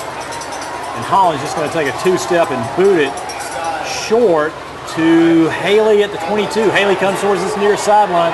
Haley up across the 40. Haley up across the 50. And Grant Haley brought down right at midfield by Dylan Coate on a touchdown-saving tackle. Haley takes the kick all the way up to the kick got a little too low and not kind of got in between kick, not long enough, not quite a 50. Grant had a lot of room out coming from their sideline to our sideline, and it's definitely a touchdown-saving tackle by their starting defensive back there, Dylan Coate. He's all over the field. So the ball's dead at midfield after a 29-yard return by Grant Haley. And the Lions will set up 1st and 10 to start this second half, leading at 14-7. 1st and 10 Lions as we send 3 receivers to the left, 1 receiver right is Marino. Candler's going to take it, call his own number, scramble inside for about 3 into Blessed Trinity territory, right around the 47-yard line, where he's brought down by Will Slayton along with Joseph Martin. Try to spread him out there and then run a power quarterback. Just a straight quarterback run there. Spread him out, try to eliminate some of the numbers there. A little bit of blocking and a decent gain on first down for Lions. This time Marino will go wide left along with Spencer Lee in the slot. Jameson's your single setback on 2nd and 7. The Lions flip-flop Rollins to this near sideline at tight end. And BT looks like they jumped on a hard count. Flags fly, and I don't think there's any question it's going to be a 5-yard mark-off or offsides. We saw that once against Blessed Trinity now twice, and Lovett actually did it twice too in the first half. So back even, that makes things a little bit easier for the Lions offense. Second and short. 2nd and 2, the Lions have to get right at the 40, nose across the 40 for a first down. And the Lions go on 2nd and 2 with Lee in motion from his right to his left. Candler's going to take it, roll to his right, try and get upfield and run out of bounds right around this near sideline, right about the 37. Let's see where they mark it. They're going to mark it at the 38-yard line. First down, good game. It looks like the receiver in the flat there, clever. I'll tell you what, he's got a little bit of boost there once he makes the decision to go, and he runs head up down the field, doesn't try to juke a whole lot. He's quicker than he looks and faster than he looks. Will Castro chased him out, and it'll be 1st and 10. John Castro chased out at the 38. 1st and 10 Lions at the Blessed Trinity 38-yard line. The Lions put Grant Tolles in motion, so we've got 2 receivers out left. Candler's going to try and roll that side, and there's a hole called on that far sideline as Candler races upfield down that far sideline to pick up about 13, 14 yards, and I'm afraid this is coming back. Yeah, they blitzed 3 guys straight up the middle.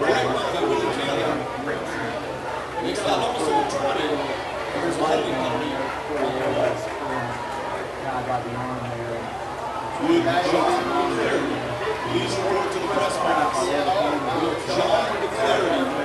First time we see us folks, 3-person blitz like that coming from the linebacker, and 2 linebackers and the safety. And the scouting report on Blessed Trinity was they don't traditionally blitz. Good call there by the Blessed Trinity defensive coordinator. Looked like a little second half adjustment there. Lovett's in the shotgun. Good play by the defensive penalty for the Lions. First one. Wow. Forrest Bell has to check out at center. And so Mac Warren will have to check in for the Lions. 1st and 28 Lions as the ball moves all the way back to the Lovett 44-yard line. 2 receivers left, 3 receivers right, empty backfield for the Lions. Candler's going to take it, call his own number, try and slide inside, get up near midfield, be pulled down right around the 48, almost the 49-yard line. Give him 4 on that. First man there for Blessed Trinity was Joseph Martin. So it'll bring up 2nd and 24.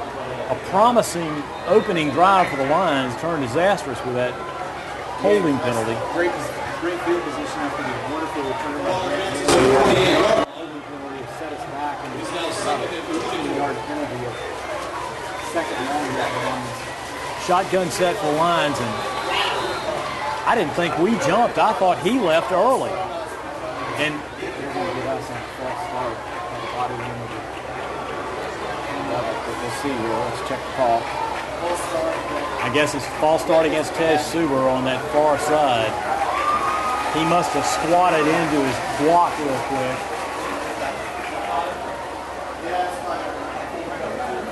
Bell checks back in for Warren after he had a little equipment checkup. Yeah, to this point, too many penalties for the Lions, and costly penalties at that. I don't know that you have a play designed for 2nd and 29 here, but we'll see what Coach Muschamp comes up with for the offense. Well, that's the 9th penalty on the Lions in this ball game, and we've got 9:23 left going in this 3rd period. Lovett leads at 14-7, but he's going the wrong direction right now. From their own 43, we run pistol set. Lee takes it and barely held on to the ball as he gets pulled back down. Bad snap, bad exchange, almost a nightmare there, but somehow Lee holds on to the ball, and that's the best thing about that play. Will Slayton racking up quickly. It'll be 3rd and 28. And this is sometimes the times when Coach Muschamp will hit a quick kick. And frankly, I wouldn't be surprised if he didn't do it. Shotgun set, empty backfield. Jameson's a setback. He's in Lee in motion. He faked it to Lee. Handler is going to look, fire it complete to Jameson, who dives up near the 50 for the reception. But it's only a pickup of 5, and the Lions will be forced to punt away on 4th and 24, almost 4th and 23, as the clock continues to tick at 13-8-12 here in this second half. So when Martin drops deep right around his 33, he's going to get this kick away right about his 38. It's a driving kick that's going to bound down inside Blessed Trinity territory, down around the 15, 16-yard line. The Lions will down it right here. Grant Will down to there's no chance for a return by Blessed Trinity. The Titans will take over, trailing 14-7 with 7:51 here to go in this third period. Well, not the best start for the Lions offense after great field position to after the kickoff there and the return by Grant Haley, but we'll see the defense come on the field and see what kind of adjustments Lovett's defense makes against this Blessed Trinity veteran offense.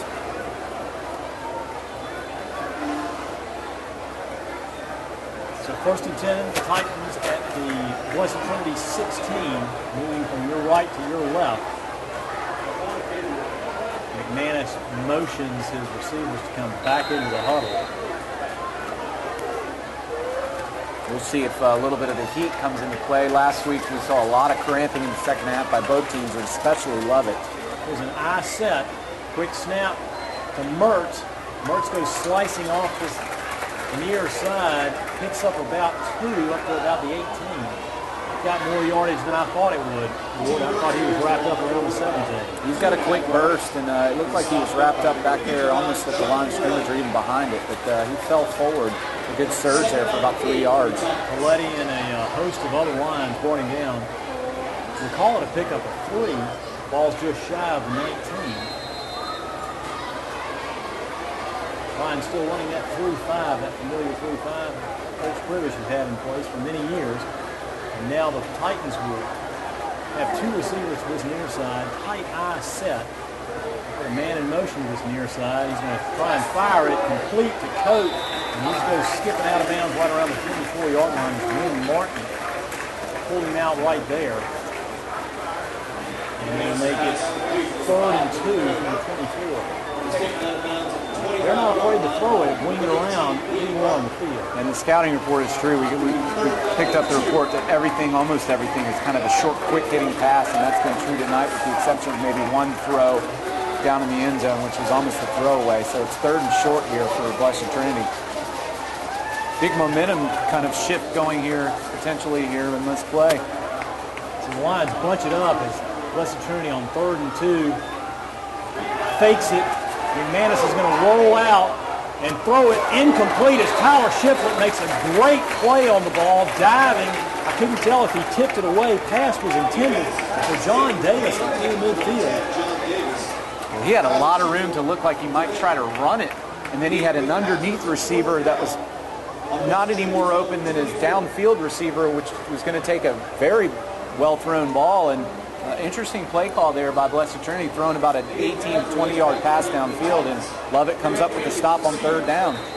Big play for the Lions there. So Blessed Trinity facing 4th and 2 from their own 24.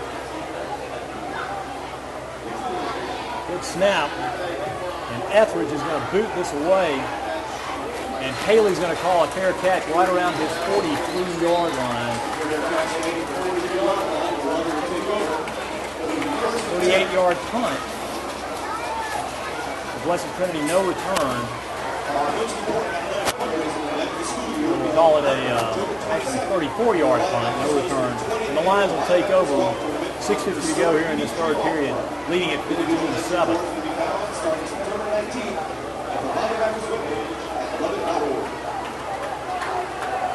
Well, let's see if we can get something going here on 1st down and get a nice gain and get a drive going.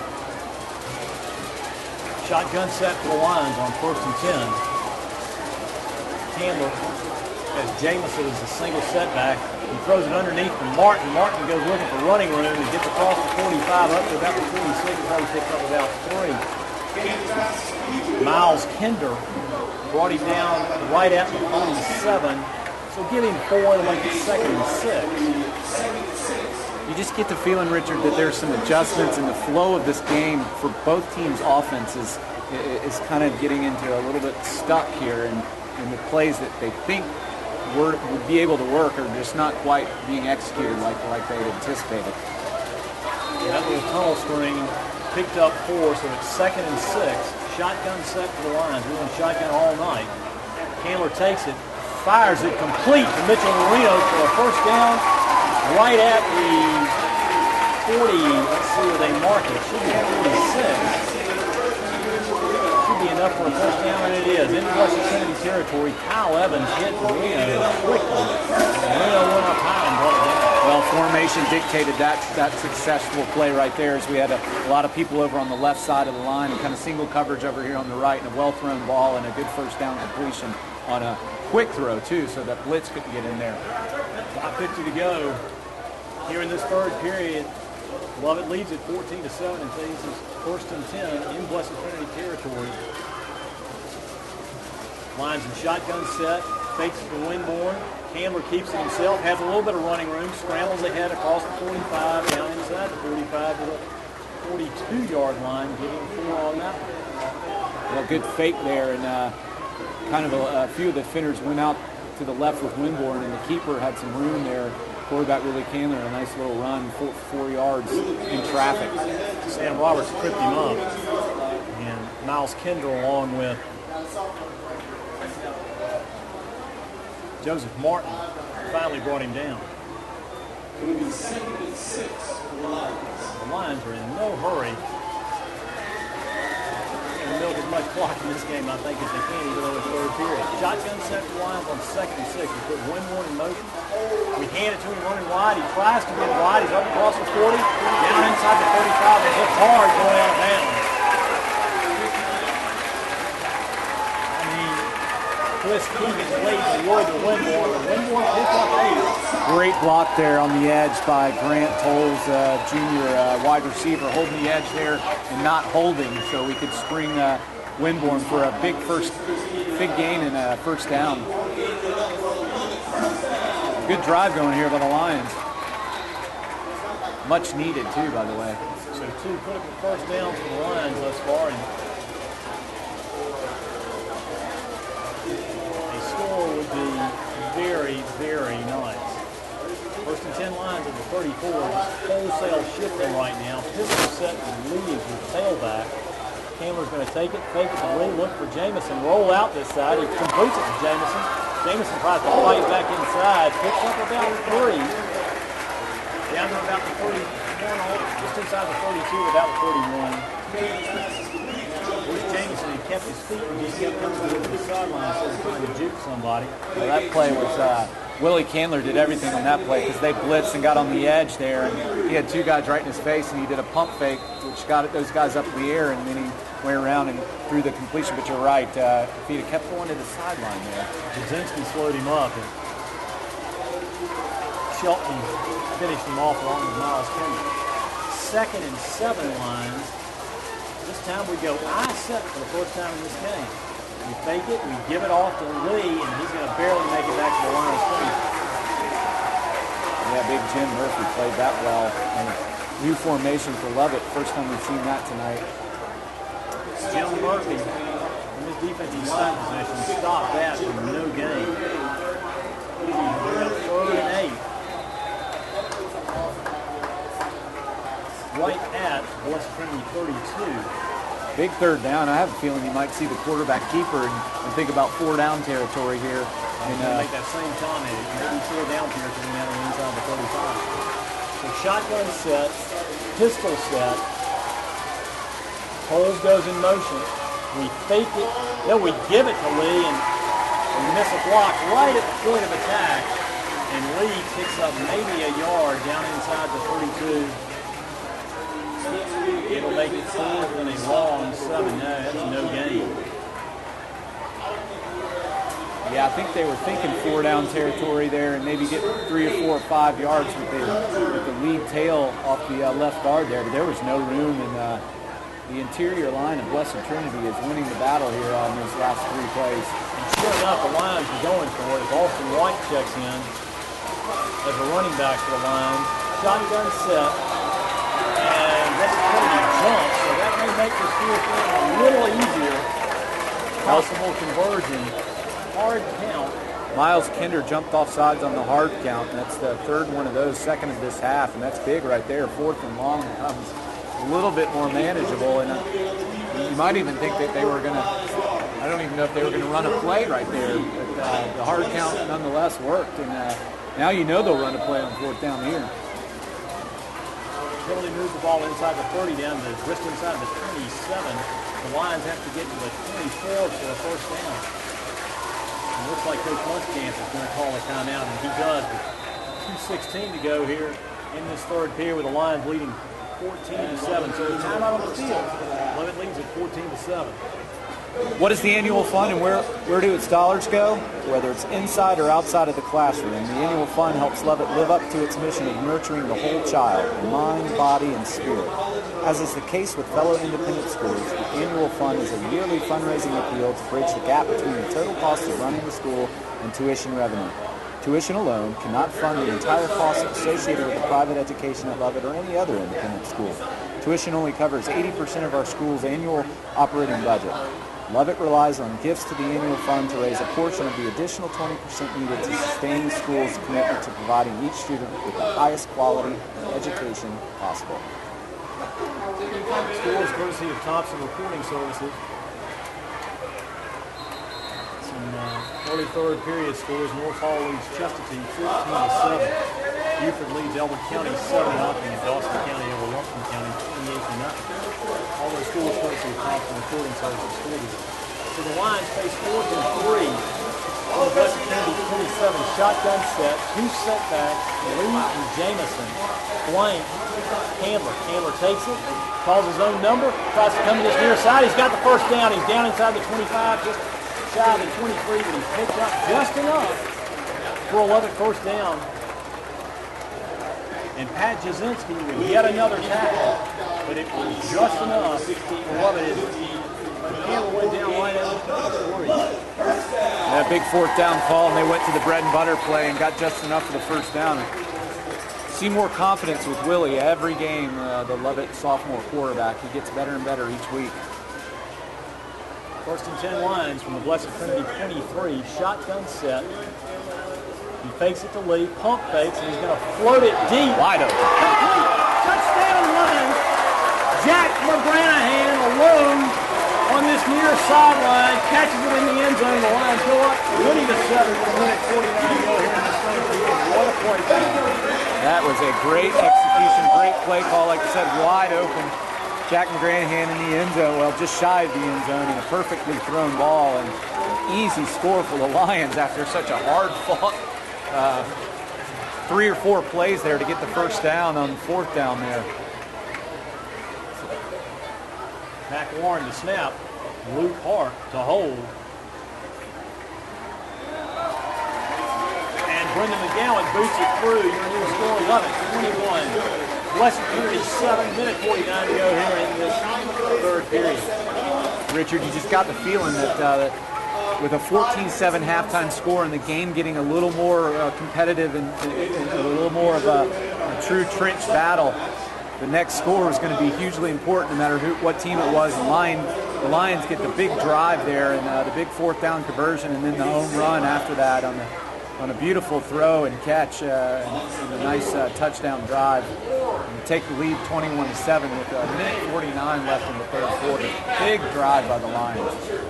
It wasn't the prettiest pass we've seen Roy Taylor throw, but McGranahan, give him credit. He hung in there, waited on it, and took it in stride and stepped right into the end zone and scored. That Lovett drive covered 57 yards in 9 plays, the capper being the Handler to McGranahan, 23-yard touchdown pass. Drive hit 5 minutes and 1 second.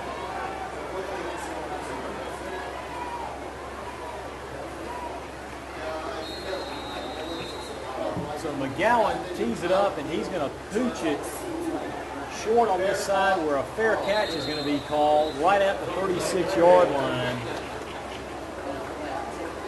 Colin Bradley gathers it in right at the 37 rather, and that's where West Virginia had good field position to start the series. You know the Lions defense will be fired up here, and we'll see what kind of strategy with Blessed Trinity offense on the field. They get their freshman running back in there who was a definite game changer in the first half, and Blessed Trinity drove down and scored their lone touchdown.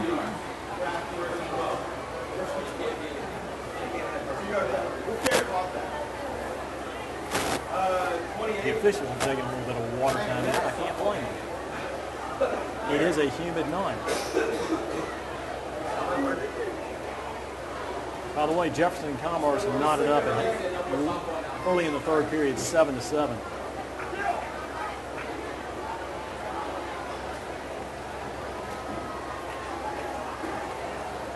So Blessed Trinity will huddle back around their 30-yard line. There's a little bit of question whether the ball was on the 39 or the 37, but they got it straight. It's back on the 37. So first and 10, Blessed Trinity from their own 37. Here's an eye set. Shelton's your running back. He takes it, comes up this side, and coming up hard was little Spencer Lee. Great tackle. He dropped Shelton right at the 38-yard line. Play game one. He got him good and low. Spencer Lee. Good forward tackle. When you're our size, the little guys, you got to go down low and get those backs, and that was a perfect forward tackle on the low side there. I think Paige Lee may have taught him how to do that. 2nd and 9, Blessed Trinity. You send one wide out coat out to that far right side. I set. Shelton is your tailback. Man in motion to that far sideline. McManus is going to take it, hand it off to Shelton. He's going to try and scramble inside, and he just sort of leans backward and fights ahead for about 2 up to the 40. And he's brought down there by Wesley Anthony, along with Grant Wells, and I couldn't tell if that was Coletti or Ingram getting up, but there were a host of Lions grabbing his legs as he was falling backwards.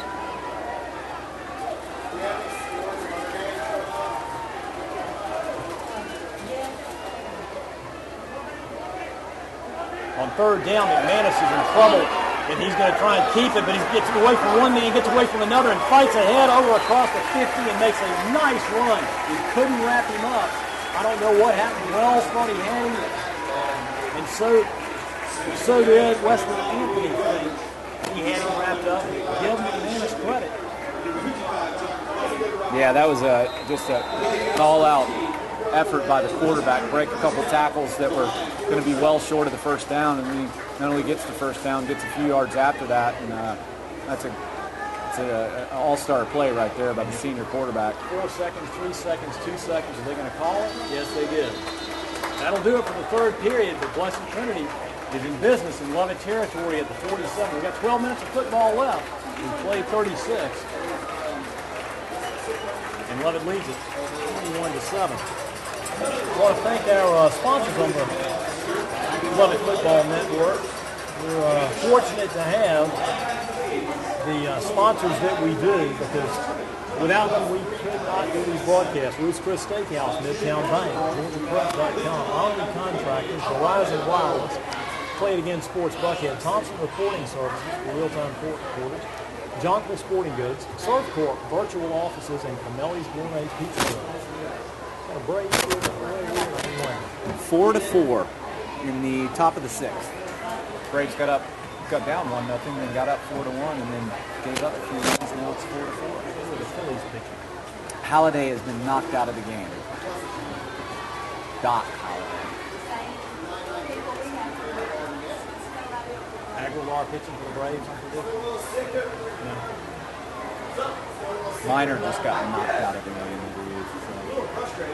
With a 21-7 lead here at the Riverbank Lovett over Blessed Trinity as the fourth quarter is about to get underway. And thankfully, Richard, we have not seen any reoccurrence of the cramping issues which you would have squinted and dreaded to see that we saw last week, especially from two of our key players. And so maybe a lesson learned there is the guys' hydration. I don't ever remember having cramping issues ever in the history of my athletic prowess, but maybe that's more about me than actually cramping issues. Or I didn't have a whole lot of muscles to cramp. 12 minutes of football left, and Blessed Trinity has a 1st and 10 in Lovett territory at the 47. I set, and McManus takes it, runs play action, rolls to this near side, looks, he's going to keep it himself, and he's going to get brought down. Tyler Shiflett picks him up as he dives ahead and goes down right around the 42-yard line. That play picked up 5 yards.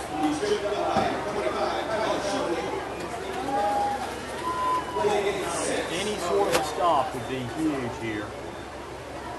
Even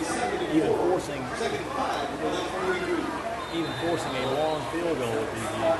Yeah, they're going a lot to play action now and putting the ball in their quarterback's hands, and I guess you know why. With the senior leader for Blessed Trinity, who's a playmaker. We've seen him a long time for him. 2nd and 5, the Lovett 42, offset I. Long, hard count. McManus takes it, runs the trap. Shelton has some running room, but he gets hit quickly by Charlie Ingram. Ingram spins it down right at the 40-yard line, getting 2 on that play. Sure tackle there by Charlie Ingram. And, they're going to be short of the first down by a couple of yards, so a good open field tackle by Lovett's defense there, forcing a 3rd down, 3rd and 2.5. 3rd and 3, 10:43, 10:42 to go here in this final stanza. Lovett leads at 21-7, but Blessed Trinity is scratching and trying to get 3 yards and keep this drive alive. Lions walk up like they're going to blitz. McManus hands it off to Shelton. He gets hit in the hole. Coletti and Ingram finish him off on the other side of the 40. John Coletti stuffed that hole, and then Charlie Ingram finished it off, and they're going to be well short. He probably lost at least a half a yard right there. Great play again on 3rd down by Lovett's defense. That's been their best asset throughout this short season so far, and again tonight. 4th down, looks like Blessed Trinity has no choice but to go for it with 9:58, 57 and counting here in the 4th quarter. Lovett leading 21-7. 4th and 3. Got to get down to the Lovett 42-yard line. I set. One receiver right, one receiver left. Shelton is your setback. He's going to take it, float it, wide. Coach may have run that route a little too deep. I think he was trying to only run it to the marker and come back for it. He ran it about 2 yards behind. It was kind of the quick hitch there, and it looked like he turned in instead of maybe turning out, or like you said, the pattern went too deep, and that wasn't even close, and a big stop on 4th down again for the Lions defense.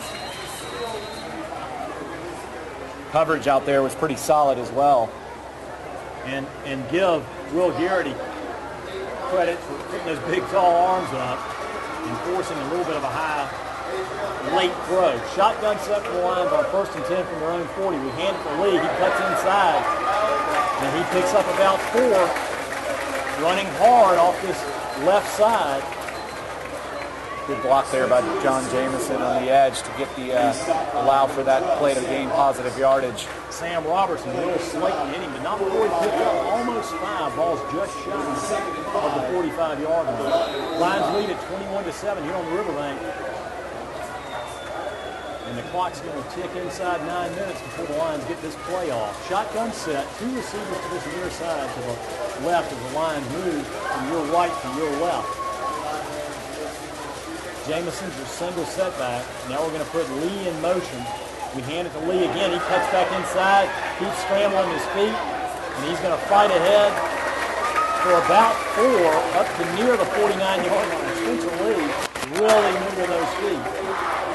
He's running hard right there, and a good block at the interior line to spring that play, and then good second effort for the extra yardage, and Lovett's up quickly on 3rd and short. Carter McManus, Kyle Evans, along with Sam Roberts, brought him down, but we'll bring up 3rd and a long one. Shotgun set.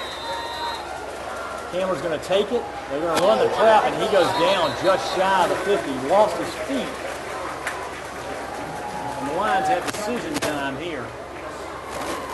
Yeah, the big right end. I think John Yu read the play pretty well, but I think, like you said, the slipped and didn't get his feet kind of going where he wanted, and it's going to be 4th and short, and it looks like Lovett's bringing on the punt team. Well, it keeps the clock running at least. And Wynn Martin will drop back inside his 35-yard line. As Sam Roberts drops deep just inside his own 20. Martin will get this kick away right around his 44-yard line. It's a wobbly kick off that right side, and that ball is going to bound and go down right at the 25-yard line by Brant Wells. Big sigh right there, Richard, from just about everybody in the crowd. That was a bad snap. A good handle there by Wynn Martin to catch that on the short hop and get the punt away. So the Lions had a golden opportunity to burn some clock there, but an unfortunate slip by Campbell running off to this near sideline, or running towards this left side of his line, forced the Lions to kick it away, and Blessed Trinity will have it 1st and 10 from their own 25-yard line, only 21-7 with 7:25 to go here in this final period. There are 2 receivers to the right, 1 receiver left. Mertz is your tailback. McManus is going to fake it to Mertz, roll to that right side, and slip down. He went to set his feet, and he slipped down. And Ward, there's no question in my mind. We know exactly what that is. Yep. At this time of year, at this time of night, that field on that side is slippery. It's every time. Yeah, it's almost like a marine layer in San Diego or something. But all of a sudden, you hadn't seen a slip, and now we've seen two plays in a row where there's been a slip. Because he's very near the river. 2nd and 13, we'll call it. I set, 2 receivers right, 1 left. He fumbles it, and Manis comes up with it, and he gets hit hard. Mertz gets hit in the hole, and that play may have lost 2 yards. Corey Erdos was in there and busted that play up along with a couple other guys, and Erdos hit him so hard his helmet fell off, and now he's got to come out of the game. In fact, he busted a chin strap. He hit him so hard that time. That was the football was just on the other side of the corner. Bad timing, like you said. Quarterback fumbled the ball, and then the handoff got a little off, and our defense, we read the play right away, and they lost yardage. Big play to the defense. 3rd and 15. I set, offset eye. Bradley up ahead. Fakes it to Mertz. He floats it way deep. Picked off. Grant Haley picks it off at the 41. McManus floated it a little too high, and Haley came up and picked it off. Pass was intended for John Davis on this near sideline, and Haley will get his 2nd interception of the ball game. Yeah, the 3rd turnover overall, and that was a wheel route with the coming out of the backfield, and he floated it up, but had no vision of Grant, who was playing kind of deep coverage over on the sideline, and Richard, he tiptoed and caught that ball like a wide receiver, held on to it, both feet in bounds, and then fell out of bounds. Another great play by Grant Haley, who's can't say enough about how good he is. So the Lions are in business on yet another Blessed Trinity turnover. 1st and 10 Lions at the Blessed Trinity 41. Shotgun set. We hand it to Lee on the trap play. Lee goes scrambling inside, down inside the 35 to about the 34-yard line. Give him 7 on that play. Well, we're getting them back on their heels a little bit, and it's starting to show here a little on the offensive execution for the Lions. Jasinski and Casper brought him down. The Titans are substituting really freely on that defensive front. They've got some guys who have really hustled in this ball game. Yeah, I hope we're painting the picture good enough to let you guys know listening. This is a hard-fought game and a lot of good hitting going on both sides of the ball for both teams. 2nd and a long 3 for the Lions at the 34. Shotgun set. Jameson's your single setback. Candler puts Lee in motion, calls his own number, looks inside, stutter steps, makes another move inside the 30, down inside the 25, goes Willie Campbell for about a 12-yard pickup and a Lovett 1st down.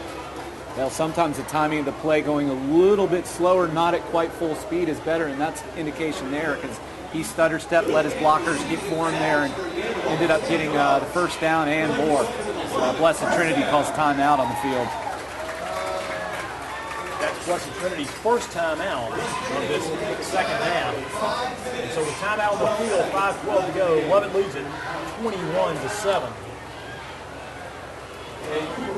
Breakthrough Atlanta is a 6-year tuition-free academic leadership development program that matches high school and college-age volunteers and aspiring teachers with underserved middle school students from Atlanta's public schools. The program teaches college preparatory and personal skills that increase these students' chances of college admission. Breakthrough Atlanta is dedicated to improving the education of motivated students and inspiring young people to enter the field of education. And its teacher interns program provides an intensive, hands-on teacher training experience for college students who have an interest in education. More information about this one-of-a-kind program can be found at breakthroughatlanta.org. Well, 5:12 to go here. Lovett, first and 10 of the Blessed Trinity 23. Can we milk 5:11 out on this drive? You'd love to run about 4 or 5 straight plays and get about 3 or 4 yards each play and maybe end up getting a score. Shotgun set for the Lions. Pistol set. We toss it to Lee, running this near sideline. He cuts inside. Running hard, Spencer Lee. They're trying to strip the ball away. And let's see. It looked like they did strip it, because I saw a beanbag come out. Let's see. Yeah, they stood him up. The near side ref threw the They did. beanbag. They stripped it, and Lovett was fortunate. Conrad Kinsey was there to recover it. I mean, they were ripping at that ball. 6-yard pickup for the Lions, but John Castro, along with Pat Jasinski, brought down Spencer Lee, getting fouled in the play, almost 6. Ball's inside the 17-yard line, we'll call it. So 2nd and 5 Lions. Shotgun set. 2 receivers out wide right. Holes is in the slot. Conrad Kinsey is wide right. Winborn goes in motion away from the formation. Campbell looks for running room and sort of slides down, looking for a little bit of a gap, and goes down right about his 17-yard line. Play maybe picked up half a yard. Yeah, we're seeing the clock move here, sticking to the running game here as it's 3rd manageable, and Lions working the clock here with a 21-7 lead, and that's a big play two plays ago, Richard. They stood him up and worked the fumble loose, but a good recovery by the Lions, and something that might go unnoticed. And Jasinski with about his 1 millionth tackle for the Titans. Shotgun set for the Lions again. 2 receivers right, 2 receivers left. Jameson's your single setback in front. Winburn in motion. Campbell calls his own number, tries to follow right behind Will Ewing, and he picks up 3, 4, almost 5 yards. And let's see if it's first enough down. for a first down. It is enough for 11 first down. Well, maybe we should give a mention out to these big offensive linemen for Lovett. Will Ewing, a senior. Forrest Bell, a senior. Corey Erdos, a senior. Bennett Glenn, a senior, and our lone junior, Ted Subro there. Great job by the Lions here in offensive line in the second half, springing the blocks and the yardage for the Lions. And nice job of following Will Ewing that time as he pulled. Shotgun set for the Lions on 1st and 10 at the Blessed Trinity 13. Clock's inside 3:05. Man in motion this near side is Lee. He cuts back inside, looks for running room, and he barely makes a yard down to maybe the 11. He ran right into Miles Kinder yet again. And I mean, Kinder wrapped him up right at the 16. So the play gains a yard. And is it, do they call timeout here if we don't make it close? Yeah, I think they've got to start. I mean, we're in scoring territory, and the clock is just continually running. 2nd and 9. Shotgun set for the Lions from the Blessed Trinity 11. We've got 2 receivers to this near side, Lee and Coles. And the Lions are going to call timeout with 2:14 to go. The Lions, I think, were trying to see where they were setting up. Were they going to move with their motion man? Yeah, it looked like we were kind of trying to do a read play based on their formation, and certainly didn't mind milking the clock all the way to the end there as the coaching staff was willing to let that go as long as possible before calling timeout. By the way, I want to mention that our alumni spotlight segment featured the Lovett graduate class of 2003, standing athlete for Lions. She attended Texas Christian University, and she lives in Denver, Colorado now. Leanne Blaylock. So congratulations, Leanne, the alumni spotlight of the week. Braves, by the way, I hate to ask, but what are the Nationals doing? They never lose. Although we don't know if we want. They're playing St. Louis, so I don't know. The Braves are up 5-4 now. And we've got a timeout here with 2:14 left in the fourth quarter. Lovett ahead 21-7 with the ball, driving inside the 15 now. So the Lions burned that timeout that time. 2:14 to go here. On 2nd and 9, we'll call it the 12, nice closer to the 11. Shotgun set. We hand it to Lee. Lee comes this near side to the 10, keeps his feet and stays in bounds. Giving credit for staying in bounds and forcing Blessed Trinity to call a timeout if they are. Clock's inside 2 minutes. That's good coaching again. Anytime you run a sweep play, you're running to the sideline, and the block was all the way out there, but he managed to not only get a good gain, but stay in bounds, and clock keeps running. Blessed Trinity has not called a timeout. Ryan Mediate brought him down at 7, and so the Lions will have it 3rd, and we'll call it a short 5 for a first down. The clock continues to tick. Minute 35, minute 34 to go. Lovett leads it 21-7. Late in the second half. Shotgun set, 2 receivers to the right. Man in motion is Lee. He's going to run wide, getting bumped right around the 14 to fight back and near the line of scrimmage, go down right at the 10. A blitzing Carter McManus knocking him off his feet, and Blessed Trinity is going to call a timeout with 1:14 to go. Nice play by McManus as John Davis finished him off. Yeah, very good play out there on the edge. There was some room, and he probably gets in at least the first down, if not a touchdown there. Mentioned that Lovett parents and alumni need to recognize that in honor of Siempre Verde's 20-year anniversary, there will be a celebration at the school's Cloud Forest Preserve Saturday, September 29th from 4 to 6 p.m. in the Rogers Westmoreland Activity Center across from the baseball-softball complex. If you are one of the more than 1,000 visitors that have trekked to Lovett South Campus in Ecuador since 1992, you're invited to join for an all-adults-only reunion to celebrate this special anniversary of the founding of Siempre Verde. Brendan McGowan comes on to attempt what would be a 27-yard field goal. Warren snap is true. All right. And McGowan boots it through. Nice hole by Lou Park. And that 27-yard field goal makes your new score 11-24. Blessed Trinity 7 with 1:10 to go here.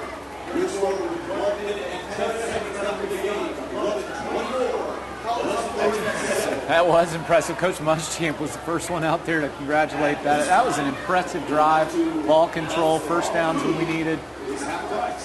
We milked, I would say a good chunk of time off the clock, and now have a 24-7 lead with only 1:10 left. And this has been a very good football game, very entertaining, very hard fought on both sides of the ball. Both sides' interior lines are really going to sleep good tonight. Spencer Lee will sleep well tonight, because he was literally a workhorse on that drive. Yeah, we saw Grant kind of being ready for defense this second half, and we've seen John Jameson and Spencer Lee handle the load along with Willie Candler on offense running the ball, and he's gonna eat his Wheaties in the morning and gonna need them. McGowan is going to pooch it short, but it's going to be taken right at the 22 up that far sideline and racing upfield. And McGowan is able to fortunately trip up. John Davis on the return there. John Davis, as he went airborne right around midfield.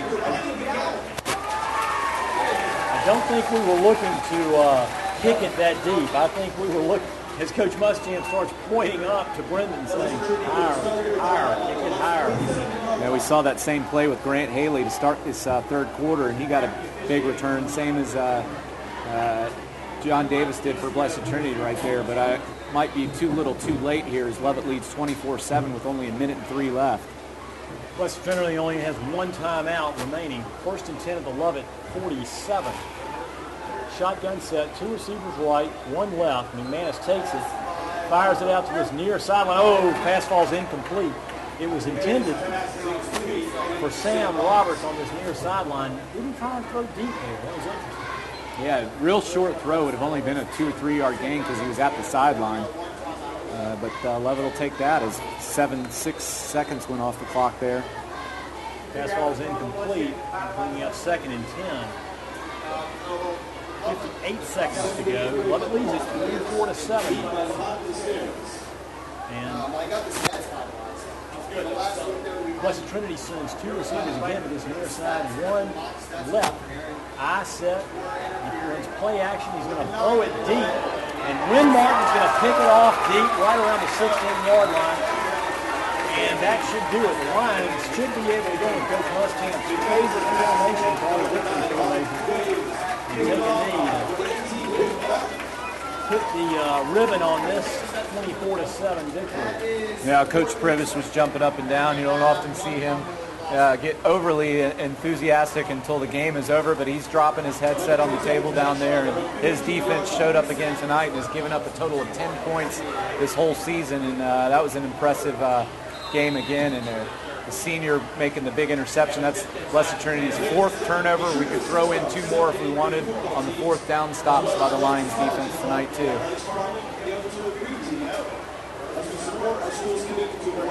So the Lions go into victory formation. Candler takes a knee. That'll run the clock down, probably down to somewhere around 24 seconds. Make it 19 seconds before it's reset. And the Lions will only play after one more play.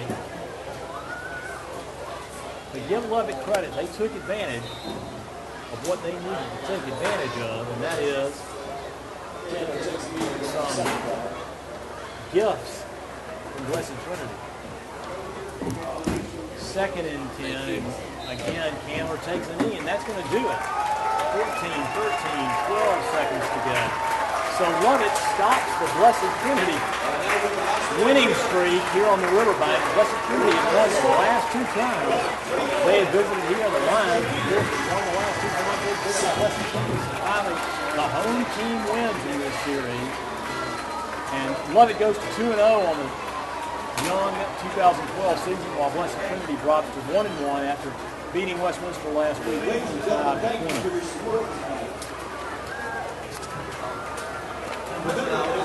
Want to tell everybody to stay tuned for the PlayOnSports.com post-game show, where the player of the game will be selected, as well as a wrap-up from all the action from this ball game. That's coming up following the game on your destination for high school sports, PlayOnSports.com. Your game recap, Mr. Jones. Well, a big win.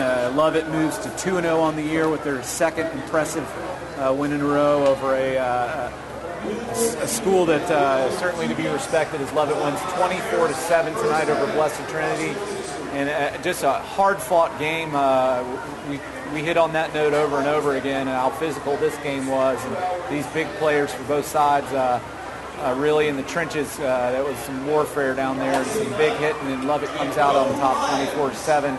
As really the name of the game, as with anything in football, really comes down to who makes the least amount of mistakes or who forces the other team into big mistakes. And that started from the 2nd play of the game after the kickoff, and Lovett forces a turnover on Blessed Trinity's 1st offensive play, and a big hit by Wynn Martin on a pass, and Lovett recovers the fumble next play. 1st offensive play for Lovett. They score on a touchdown run by Grant Haley, and 2nd possession for Blessed Trinity. They turn it over again, and Lovett immediately takes a 5-play drive and gets great field position, turns that into a touchdown. So it's a 14-0 lead right away for the Lions, and they don't necessarily cruise to a 24-7 victory, but a 14-7 halftime lead, which you felt we thought the momentum might be changing. Yeah, you sensed in the third quarter a little bit of a shift there after some penalties allowed Blessed Trinity to get a touchdown there in the second quarter, but the shift was occurring, and we both looked at each other and felt like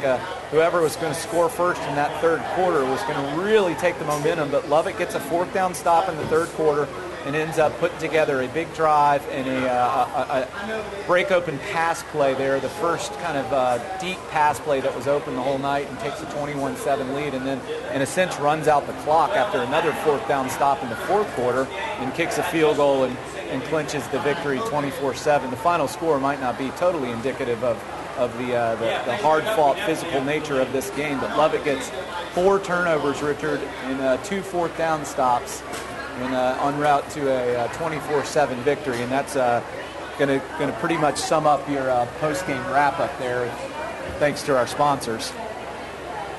Next game, we got a nice off week scheduled there, and we heard Coach Muschamp say it allow everybody to catch up both academically, physically, and we'll take on the big guys from Marist over there, not too far away for the first time in forever. That's a 7:30 game here on the Riverbank 2 weeks from tonight. Not next week, but 2 weeks from tonight, September 14th. And we're hoping that Alan Chadwick got his 300th victory for the War Eagles up at Clark Central tonight, because we hope he's not playing for his 300 here on the Riverbank. Next, 2 weeks from now, Friday, September 14th. I want to thank our sponsors, Ruth Chris Steakhouse, Midtown Bank, GeorgiaPrep.com, Omni Contractors, Verizon Wireless, Play It Again Sports Bucket, Thompson Reporting Services for real-time court reporting, Jonker Sporting Goods, Servport Virtual Offices, and Camelli's Gourmet Pizza Joint. Also want to give production thanks to Kerry McIntyre, our Sports Information Director, Laura Kaufman, our Assistant Athletic Director, Steve Franks, our Athletic Director, Karen Willingham, our Athletic Operations Coordinator, also Park Summer Hour, our statistician, Nina Stallworth, one of our producers, along with Brad Cox at GeorgiaPrep.com, David, Sean, and Owen at All In Broadcasting, the District Attorney's Band for the music they provide, and a special thanks to Mark Jones, who manages our broadcast equipment. We'll skip the final statistics for tonight because we're trying to exit the press box and finish cleaning up. But let me give you some final scores. Stevens County, almost final score. Stevens County leads Franklin County. Late third, 19-14. Final score: North Hall 29, Chestatee 14. In late third period, Buford leads Elbert County 7-3.